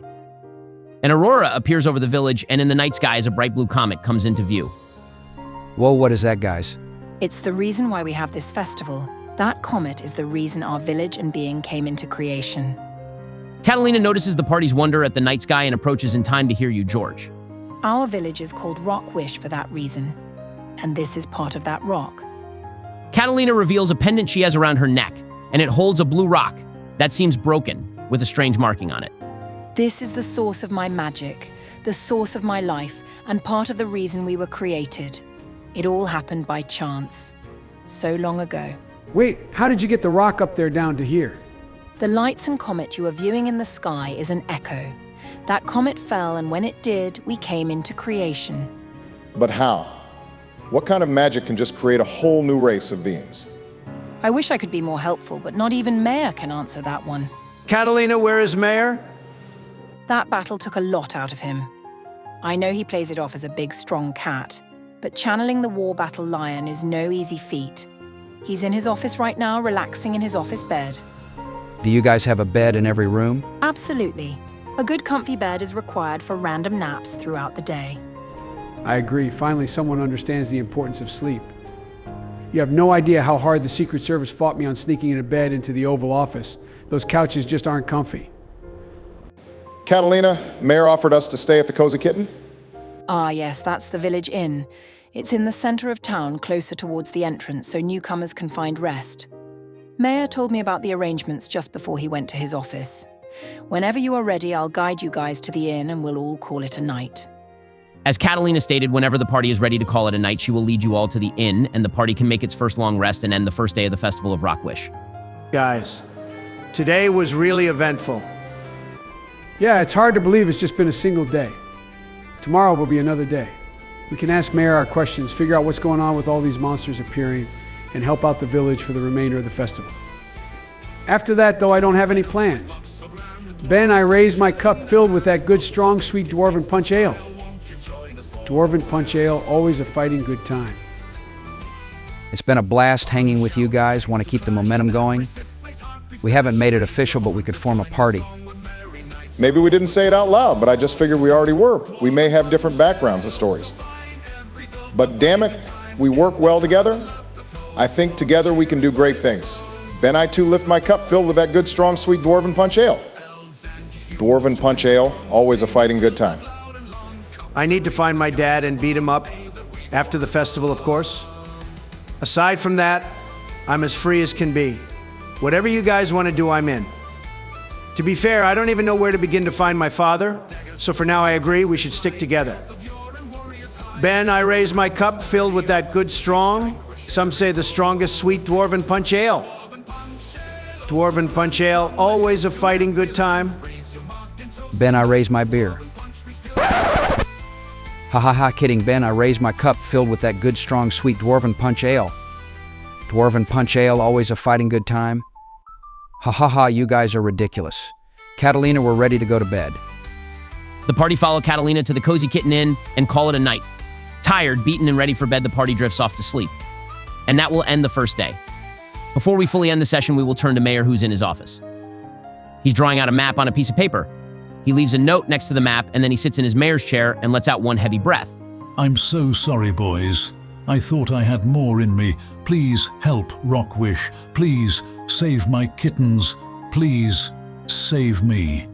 The mayor sitting in his chair, holding his war mace, wearing his battle-ready robes. A look of confident optimism forms in place as he begins to turn to stone. And that will be the end of the session. What did you guys think?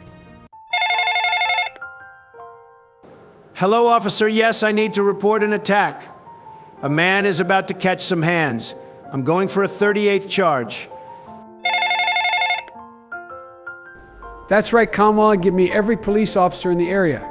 If I can't nuke Ben, I'm going to throw him in jail. I'm so glad I stopped by the shooting range earlier today. Run, Ben. Guys, can't we just get along? Thank you guys so much for watching this episode. Took a lot longer to come out than previous. We just had stuff come up in MechHaking's personal life.